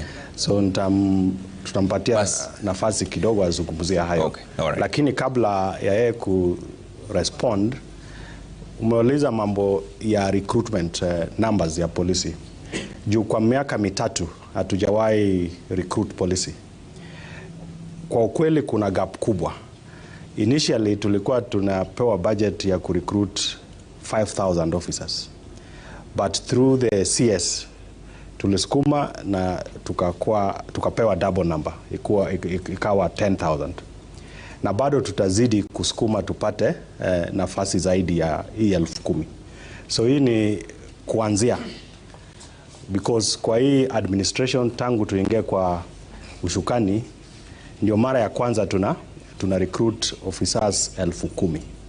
So pengine mwaka ujao tutafanya 10,000 ama 5,000, na tutazidi fill hiyo gap because kuna attrition, kuna wenye wanakufa, kuna wenye wanatoka service wanaenda kwa kazi zingine. So ni muhimu tupate namba yenye nafaa. Juu kwa sasa venye CEO wa Kara alisema, unapata kwa kila ofisa moja kuna Wakenya zaidi ya 500, na inahitajika tukue Wakenya 400 kwa ofisa mmoja. So tutazidi kuongeza namba ya maofisa tuna recruit ili hiyo ratio ikuje sawa sawa. But do we have the facilities to train 10,000 police officers at a go? Yes, we have the capacity. We have the capacity to do it. We've done our mapping. We have training centers across that would be able to take the 10,000. All right. Let's pass the microphone to Banisi Alal. She's here. Alikuwa anafaa kujibu. Pass the microphone to Banisi. She's over here. Tafadhali. To answer the community policing. Yes. Yeah, kwa ule dada ningependa tu kuongezea kwamba unajua chochote yenye unataka kufanya lazima kuwe na bajeti. Na ile pesa tunatumia ni nyinyi wananchi mmetupatia. Kwa hivyo tunajaribu kubalance kadiri ya uwezo ya wananchi kupitia kodi yao, uwezo wao wa kuweza kutupatia nafasi ya kuandika hawa kazi. Lakini pia ya pili ni kwamba kwenda mbele lazima tuweke sana mambo ya teknolojia mbele. Ukienda nchi nyingi sana, utaenda jiji kama Nairobi, hakuna askari utamuona barabarani.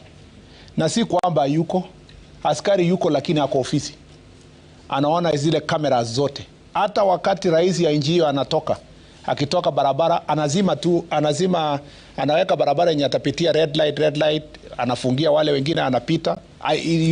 Sio lazima ukuwe na askari hapo asimamishe watu.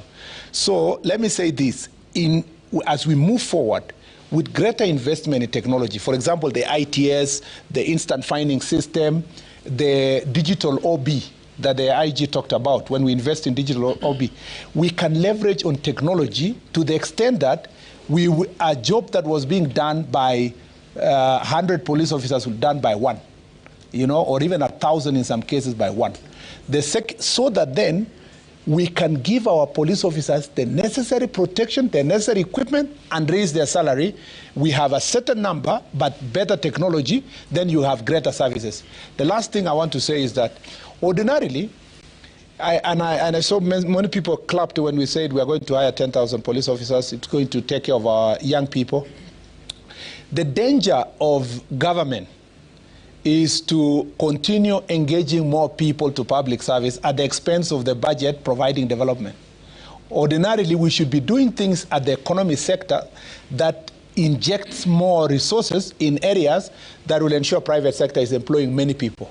But traditionally, over time, we have taken as a nation public service as the only employer that takes care of our young people. I hope that the interventions, and I believe the interventions that the government is putting in place in the long term, including security interventions in areas where it has been insecure, will give private sector the impetus to invest in our economy in such a way that more people will be hired by private sector and the public service becomes lean, so that more of the resources of public service goes to the development. All right. I'll take a quick break, but there's a question that Banis was supposed to respond to. Let's take another quick break, then we are back with the questions as well. There's too many questions. We will try and fit as many as we can right after this break, all right?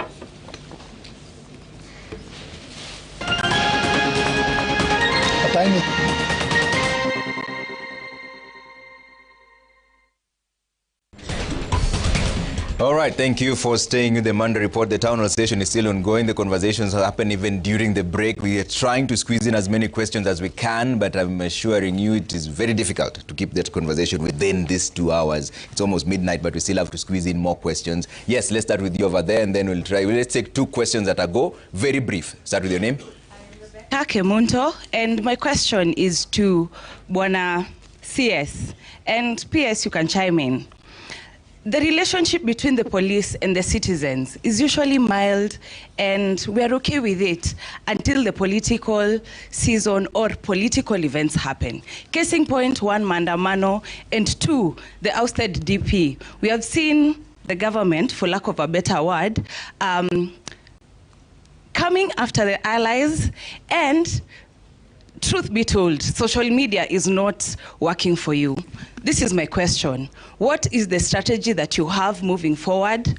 Or are you comfortable with the idea that citizens should continue having this bad blood with the force?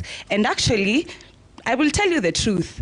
The public is starting to get angry and hungry for your blood, because you have seen even policemen being beaten up. So what is the way forward, or are you okay with it, and will you continue with the hard talk that you've been having? All right, pass the question to the lady over there. Let's take 2 questions as we move. Yes. My name is Esther, my youth leader. I have 2 questions, sorry. We are experiencing 1 question, Esther. Petty thieves. e.g. phones, laptops. While these gadgets contain IMEI, you know, when we buy phones, we register our data in IMEI. How, what are the recovery mechanism for our phones? Okay. This question is specifically to the DCI. Thank you. Let's say to the DCI recovery mechanism with phones with IMEI numbers, or IMEI, depending on how you want to put it. DCI, you have the microphone, you're on already. Okay. Thank you very much, Trevor. When it comes to recovery of phones, like I said, we use several techniques to enable us recover the phones. One is to establish the IMEI and whether that handset has been used for the commission of another offense. Obviously, we do use other techniques that, for lack of a better word, we may not be able to disclose in the public. But the IMEI is one of the techniques that we used amongst several other techniques in terms of the recovery of the phones. We have had several cases of theft of phones, and we have made significant recoveries. Okay.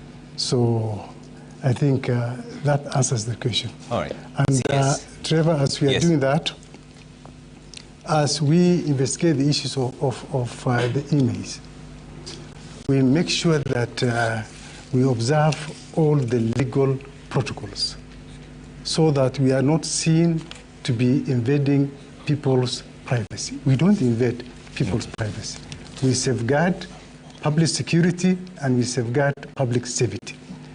The other day, Trevor, yes, we had a very, very sensational headline in one of the newspapers, how the DCI tracks your mobile phones. We don't track mobile phones. We don't at all. As to the case with the BPC that particular media house was referring to, I, as the CEO of the DCI, that media house never made any attempt to solicit a comment from my side.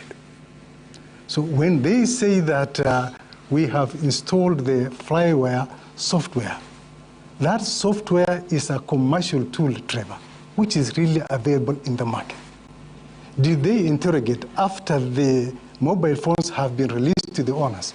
What was the chain of custody of the two mobile phones? How many people interacted with those two mobile phones immediately after the release of the gadgets? So mine is to urge sometimes the media houses to be less sensational when they are reporting on issues of security. Okay. And if it would be absolutely necessary, then please solicit for our comments so that we can make our inputs from an informed position. Thank you. CS, there's a question from Rebecca. Yes, from Rebecca, right? Yes. Mama Boga, I'm told. She doesn't look like one.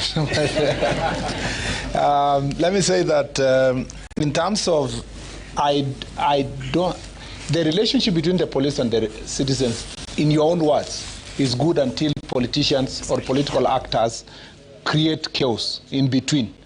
It must be remembered that police officers are not necessarily, do not generate the problems we have. You know, land cases, people fight over land cases, it becomes insecurity. People fight over power. Yeah? And then in the process, police come into the equation, and then everybody forgets about the competition for political power. It now becomes how the police officers were brutal in the execution of their duties.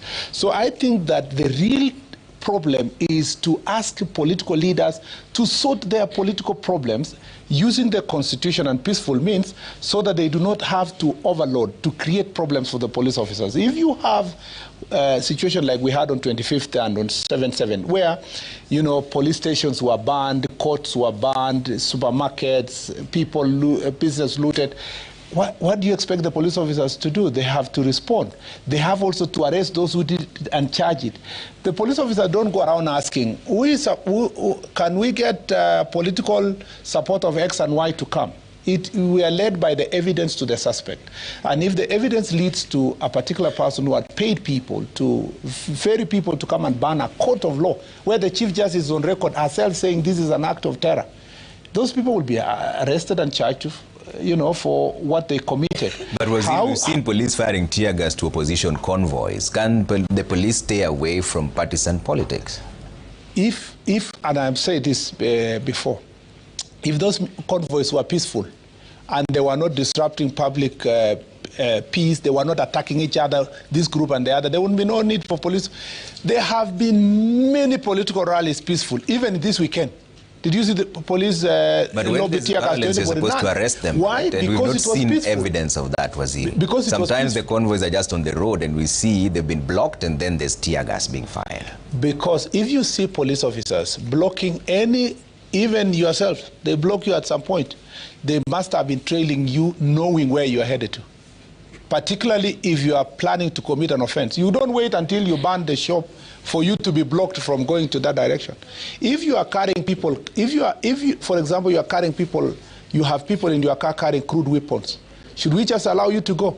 So we saw this and say that you have not committed any offense. We saw this in Nakuru and they were merely just attending a church function. How did you know they were going to commit crime? I don't remember particular incidences where a church function was being whatever, but I speak as a person who has also been on the other side, who police have thrown tear gas to.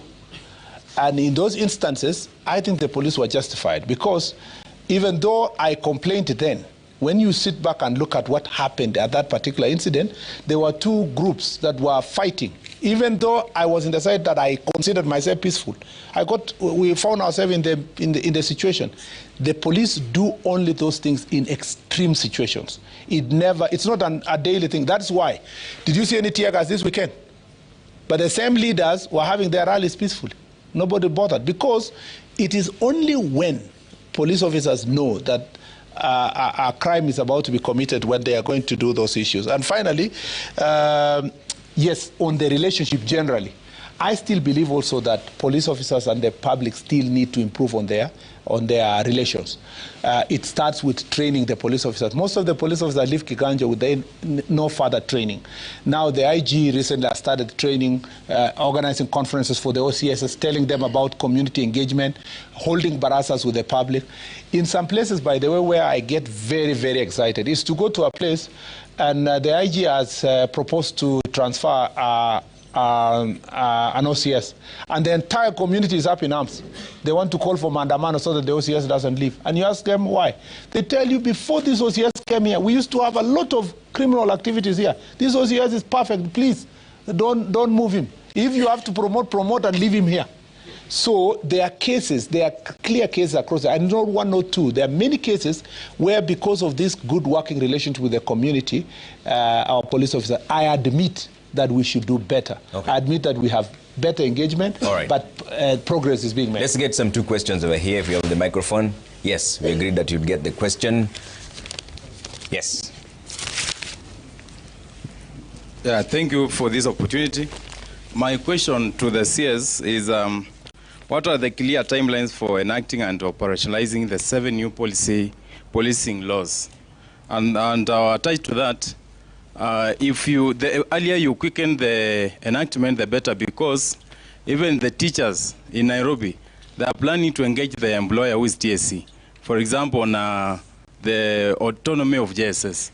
Anytime if you delay to operationalize these laws, you will find the officers the teachers in bad hands with the officers, because they usually bad blood between the police and the teachers when they want to engage the employers. Okay, where's Harrison? Harrison was here with me. Yes, very briefly. Your passionometer and you the microphone. Asante sana bwana Trevor. Swali langu lilikuwa kuhusiana na usalama ulioko kati ya wakazi wa Kiamaiko na wakazi wa Kariobangi. Kwamba kila siku wakitofautiana, mwalimu anayefunza huko na daktari anayefanya kazi huko anaathirika. Kiasi kwamba tunanyang'anywa simu, tunapigwa. Mimi nishaipigwa hata nikienda katika Jamii Hospital kwa shughuli ambayo hainihusu mimi. Mfanyabiashara wa kawaida pale chini pia anahangaishwa hivyo. Naomba bwana Kanja, shughuli hii itakomeshwa lini? kwa sababu mwezi wa 7 nimekuambia kwamba vurugu iliyokuwa hapo, hata polisi wa Kariobangi walilazimika kutafuta maficho wapi? Katika shule ya wasichana Kariobangi. Sasa iwapo polisi wanakuja kujificha hapo, mwanafunzi yako wapi? Wazazi wa hilo eneo wakataabika sana, wakaja saa 5 kuwachukua watoto wao. Sasa inamaanisha kwamba kila shida ikizuka huko, masomo hayaendelei. Haki ya mwanafunzi anayesoma eneo hilo ako wapi? Nimekuambia kwamba mimi ningejipata katika NIC, National Intelligence Service, lakini kwa sababu ya 2-3 zenye waziri ulisema, ndio maana niko hapa leo. Asanteni. Kanja. Okay, and then we come to Waziri. Thank you very much, Trevor. And it's actually a very good question, because I remember that incident that happened for some time, whereby those people from Kiamaiko and the others from the Kariobangi side, they had issues in between them. But what I want to assure you is that we took appropriate actions to deal with that particular issue. And a number of them were arrested, and actually they have cases pending before courts. But of importance is how the community can actually be able to live together. We have mechanisms that are in place. We have community leaders. We have the government leaders who are also in that. So that kind of engagement, I think, is the way to go. So that now we can avoid a situation whereby you yourself, you become a victim of something that you don't even understand. A child who is going to school and is supposed to go to school, get education, also suffers the same. So I think it is better for us to engage more as opposed to, to going physical, because that way it becomes easier for us. And when we go physical, then automatically the police will also come in and they must separate you. And in terms of separating, that's where now the tear gas issue will be there. This tear gas does not separate that this one was about to go to the DCI, about to go to NIS or something. So it becomes difficult. So the best, and my advice, my honest advice, is that the community engagement is actually the way to go. Through the leadership, the community leaders, and everybody else. You come together and then you sort out the issues that are affecting that particular community. Thank you very much, Trevor. Waziri? The PS to address the issue of timelines, but just to strengthen what the IG has said, if you hear clearly what the gentleman was saying is that, why am I being affected and I'm not protesting? That has been the question, not just for Kariobangi, across the country. But every time peace-loving citizens ask that question, the answer from those who are protesting has always been defiance. You see, your right ends where mine begins. So we proposed even certain laws, and people were up in arms to say, if we were orderly as a country, we would even designate the entire Koinange Street and say, you'll protest in Koinange Street for 6 hours, and then you go home. Then the people are using Uru Highway and Kenyatta Avenue and other roads there, Moi Avenue there, can continue. I think that there has to be a conversation in the end as a country to agree on fashioning these laws on process. That's an area that still remains. The last thing I want to add with IG is that the frustration from the Jukwaa la Usalama, the frustration that chiefs have, and the police, that when they arrest suspects and take them to court, most of the chiefs, if you hear our conversations, they will tell you, I can even guess even tomorrow, that will be a repeat. They say, you take someone to sell, but before they get to court, they get home before you. So you are arriving at home and you're, as a chief, and you are like, that guy is already here. So there is a law enforcement problem here for DPP and the courts to appreciate that. And this is where I keep telling our county commissioners to use the Court Users Association to have a conversation with the judiciary, because there has to be an understanding across the law enforcement team on how to curb these things by either incarcerating others, holding them in remand for some time, so that it can help in the process. But for the timelines, I like PS too. Very briefly. Yes, so first of all is to appreciate the work that has been done in the police reforms following the recommendations that the task force had put in place. And a number of those reforms have actually been implemented, particularly the ones that are administrative. The legal ones, we have finished the drafting of the several bills. save for one where there is a bit of further consultation that needs to happen between IPOA and the Police Service Commission.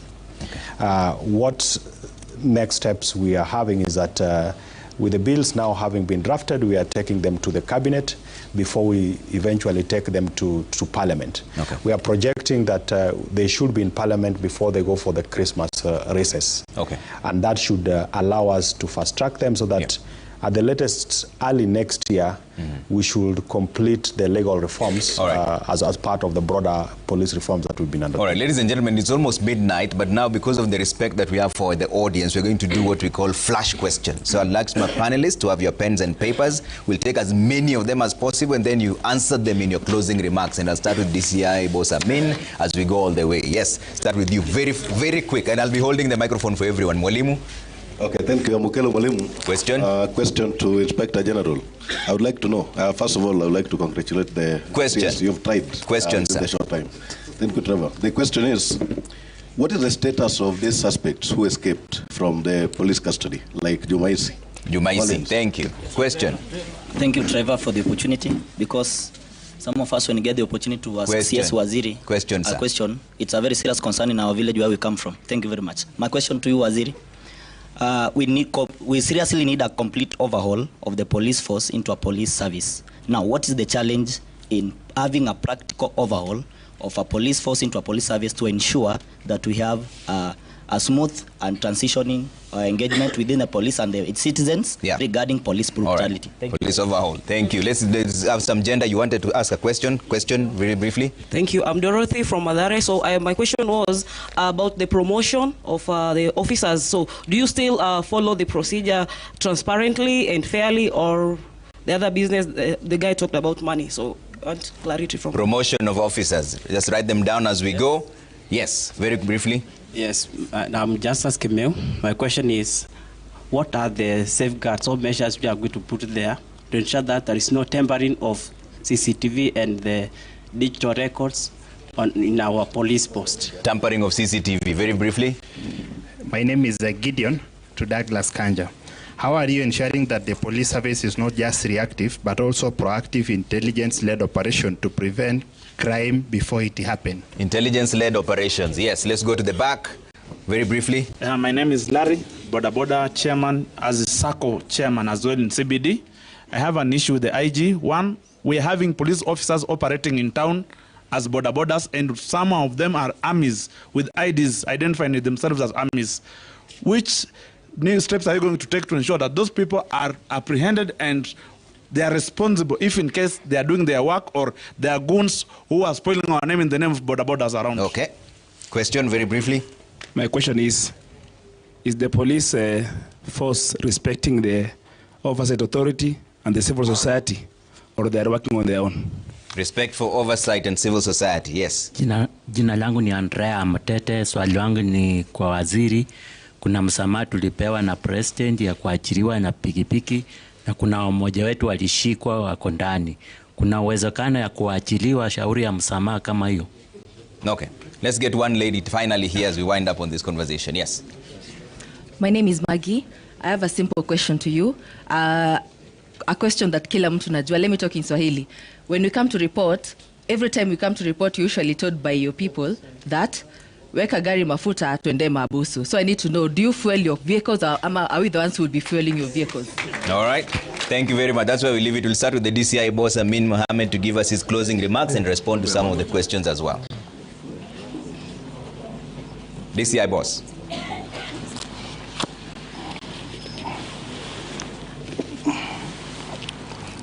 You have the microphone already, sir. Okay. Thank you very much, Trevor, and let me take this opportunity to really sincerely thank you and the entire leadership of the Citizen for creating this forum and giving us an opportunity to engage the citizens and be able to articulate issues concerning the state of our national security. We have had several comments, several feedbacks from the participants, and we are going to take that into consideration. As the DCI, our main mandate, Trevor, is criminal investigations, and we are committing ourselves to to make sure that all cases reported to the DCI are expeditiously investigated and the culprits arrested and prosecuted within the shortest time possible. I appreciate the fact that for us to achieve on our mandate, we need to foster a good working partnership with the members of the public. And they are very, very significant components in terms of our policing. We will encourage our officers to be working hand in hand with the public so that we're able to attend to their cases in the most appropriate way possible. We have at the DCI, the Fichuakwa DCI. So we are urging the members of the public to please share with us any information at their disposal so that we're able to act and process the same. It has got the alternative of somebody giving that information anonymously. So if any person wishes to give that his or her information anonymously, then that provision is captured in the future kwa DCI. Otherwise, thanks so much. Thank you, DCI boss. Let's bring in Henry Ochieng, CEO Kenya Alliance of Resident Associations, for closing remarks on way forward. Thank you very much, Trevor, and thank you everyone for the patience to this point. Trevor, number one, I think this session needs a whole day.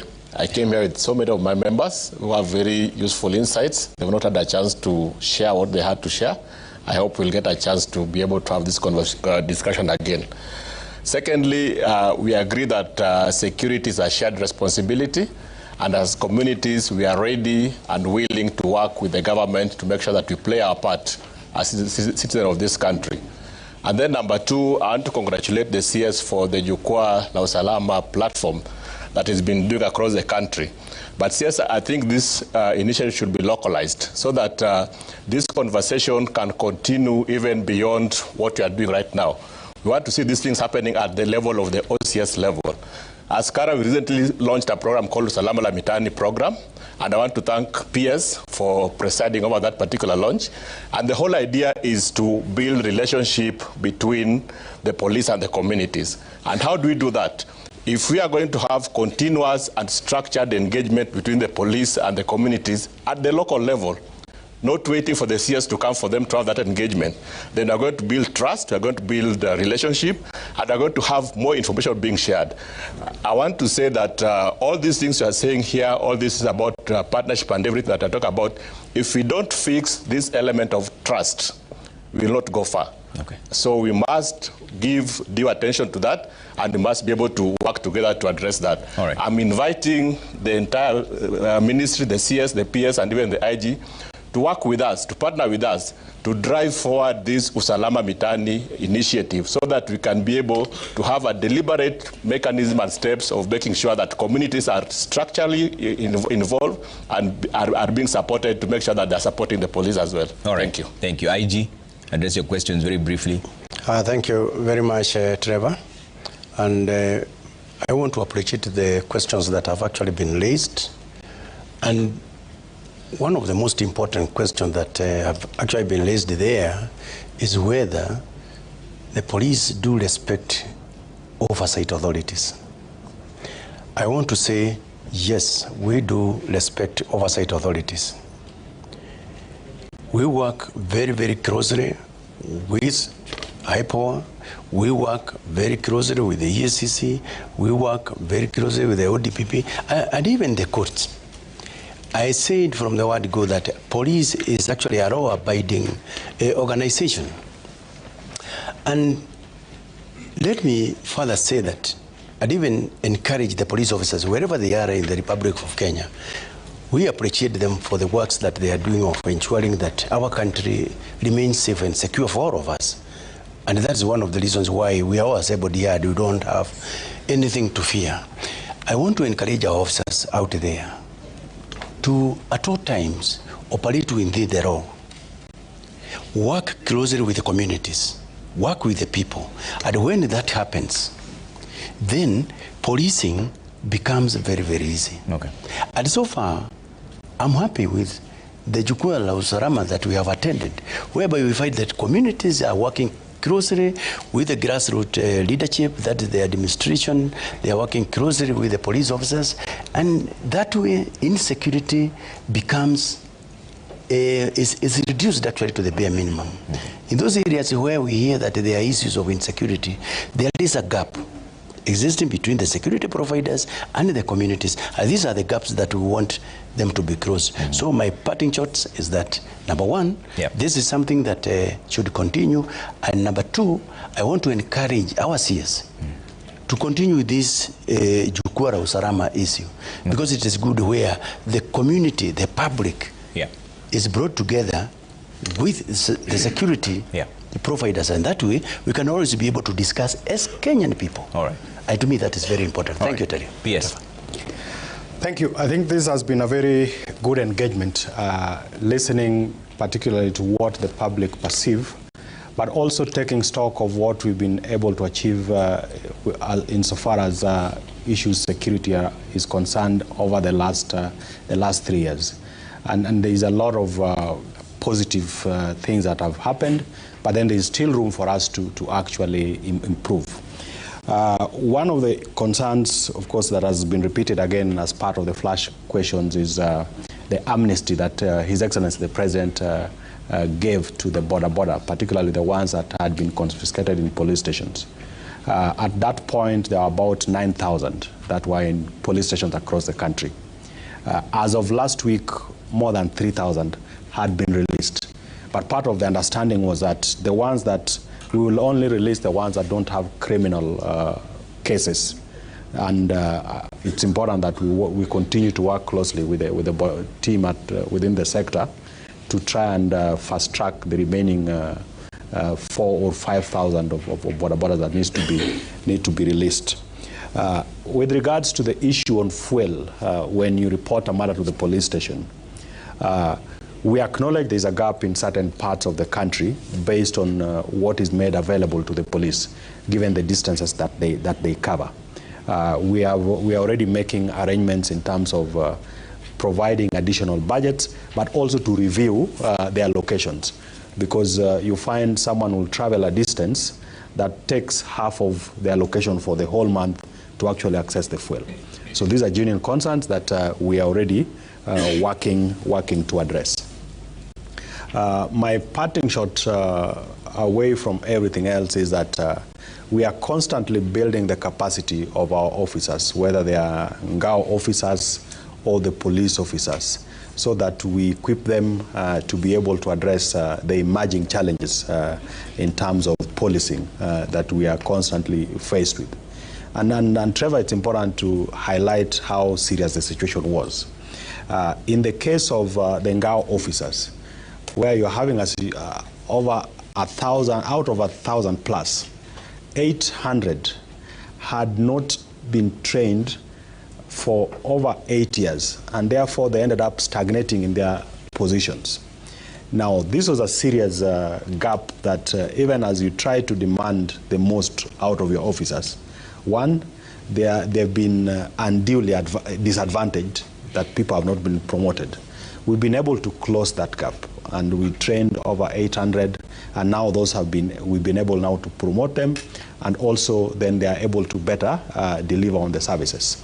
We are doing the training for the OCSS, just to also make it possible for them to man the stations that they superintend over. And we will continue to make investment. And lastly, of course, is the role of technology that we must be able to leverage on for us to do better policing. There is a gap in terms of the relationship and the trust between the public and government, and more particularly within the security sector, which we are calling on the public that let's continue to work together. And in most cases, it is working.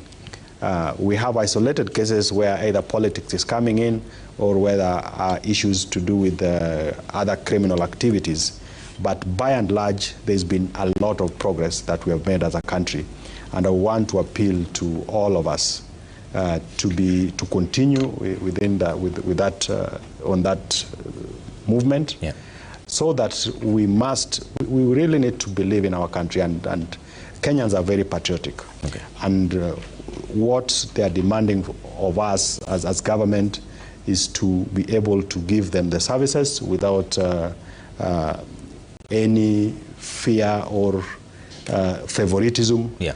And we will continue to work on that for the good of everybody. All right. Yes. Waziri, you're the bulk of questions. First of all, let me thank everybody for being here this late and for you organizing this program. You can see it needs a whole day for us to engage. I'm lucky, of course. For me, I sleep after 1, so you have all of us given us company, those of us who sleep late. And for the police force, just to add to what the PS has said, there is need to invest in more training. It is the area that rarely gets a budget, but it's extremely important. Some of like the PS told you, SEC's 800 were trained, and their chiefs were training. Now we're training about 8,200 chiefs. Those who have gone through the program for only 1 month, they are so different on the ground, meaning there is a great role for training. For the OCSs who came for the refresher for only 4 days, was it 4 or 5 days, they are acting differently. What is lacking in the public service is we change the constitution without changing the mindset of the people who are already in office by not giving them the opportunity to be trained. That is extremely important. On the question of capacity, we also equip them. It's important to equip them with new skills and new equipment that can assist. So then they will be slowly achieve what we have always wanted to achieve. Now, on the question of policy, from Jukwaa la Usalama, we have discovered that there are so many complaints from police officers as to how transfers are done and how promotions are done. And some of the interventions that have been made so far are very useful, especially for the aged ones. The IG has said 50 years and above and you are still a constable. We need to work out to make sure that you are promoted and so forth. We believe that when we finish Jukwaa in another 1 week, we will go for a retreat, sit down, and propose certain policies on when do you get a promotion, when do you get a transfer, why should you be in a border operation area for 15 years in operation? Is that even officer going to be productive? So there are certain things we have realized and learned from this that can help us to rationalize this issue and make it automatic, and then use technology. If you know the officer has been here for more than 3 years and we have agreed 3 years, it just indicates red. It means the police service should transfer that person. Then, so that then there is also question of familiarity, mental health, and many other issues that we can discuss when we come and launch this report at the very end. On the question of fuel, just to add with examples what Pia said, there is in the police vehicle leasing, and I wanted really to say this because many Kenyans think when the police say lete mafuta, they actually mean lete kitu ya corruption. It is not true. The real truth is that in our leasing program, we are giving 450 liters of fuel to police officers for an entire month. So if he is in Kibish and is picking that fuel from Kitale, the one he's using from Kibish to Kitale and then go back is already, by the time he arrives at the police station, he just has a few days of operation and the fuel is over. So you go to most of the police stations and they tell you we don't have fuel. If it's an urban area, they are running all over, chasing criminals, left, right, center. By 20th of the month, the last 10 days of the month, they don't have fuel. So again, from our experience engaging them, they have proposed that if we can take it to 650 liters, it might be useful going forward. And then delivery goes closer for areas that are very far. So that issue, bear with the police officer if they ask you for fuel, because it is not because they want something small or it's not part of the corruption. It's actually the way the leasing program was structured with the 450 liters. The last thing, as my closing remark, is to say that in the past, the national security sector was considered a mysterious entity with less closer scrutiny by the public. That's why you are hosting the entire ministry for the first time. In the past, the cabinet secretary had to be so mysterious that if he arrives in a place, he will, in a meeting, they cannot listen to a OCS, can't listen to a chief because those are small people. When he walks there, he will just give a lecture, take kofia moja ya chief, who is told that the chief is not functioning, one OCS, and then he goes away to Nairobi and remains around mysterious places of Harambee House. We have said that under President William Samoei Ruto's policy of bottom-up economic transformation agenda, we must take security bottom-up. It must start from the bottom. We must listen to the people who are dealing with security at local level. So Jukwaa la Usalama is an extract from the bottom-up economic transformation agenda with the objective of listening to the people on the ground who are really dealing with security issues. And every time we have done so, we have solved a problem in a place, we've got a new policy directive, we've gotten to solve problems. What are we going to do going forward? We want to institutionalize Jukwaa la Usalama in the form and structure that we shall agree after this process, so that in every so often, we know that at the divisional level, the security team is meeting how many times a month. You know, there's even small issues like in some police stations, OCS has never meet with the police officers. They just wake up, go to work, wake up, go to work. They never meet and plan. We want to institutionalize this cooperation. We want to revamp the community policing structure so that, as Kara is saying, more citizens will be involved, border, university students, leadership in the local level. That way, we are going to get greater results. And therefore, I thank you for, we consider this an extension of Jukwaa la Usalama. We are supposed to wake up very early in the morning to be in Homa Bay tomorrow, and thereafter, you know, Siaya and then Kisumu, and complete with Nyamira, which will conclude the Nyanza region. We will remain with Northeastern next week and Nairobi, and then we will work on our report, because we must be held into account for all the issues, or on all the issues that the people of Kenya raised in all this forum. After this, lastly, after this, for the comfort of those who have been asking what next, we will then come to those targeted meetings. Jukwaa la Usalama with university students. What are the issues we are going to deal with? What are things we are dealing with? Drugs, drug abuse, alcohol, and all those issues.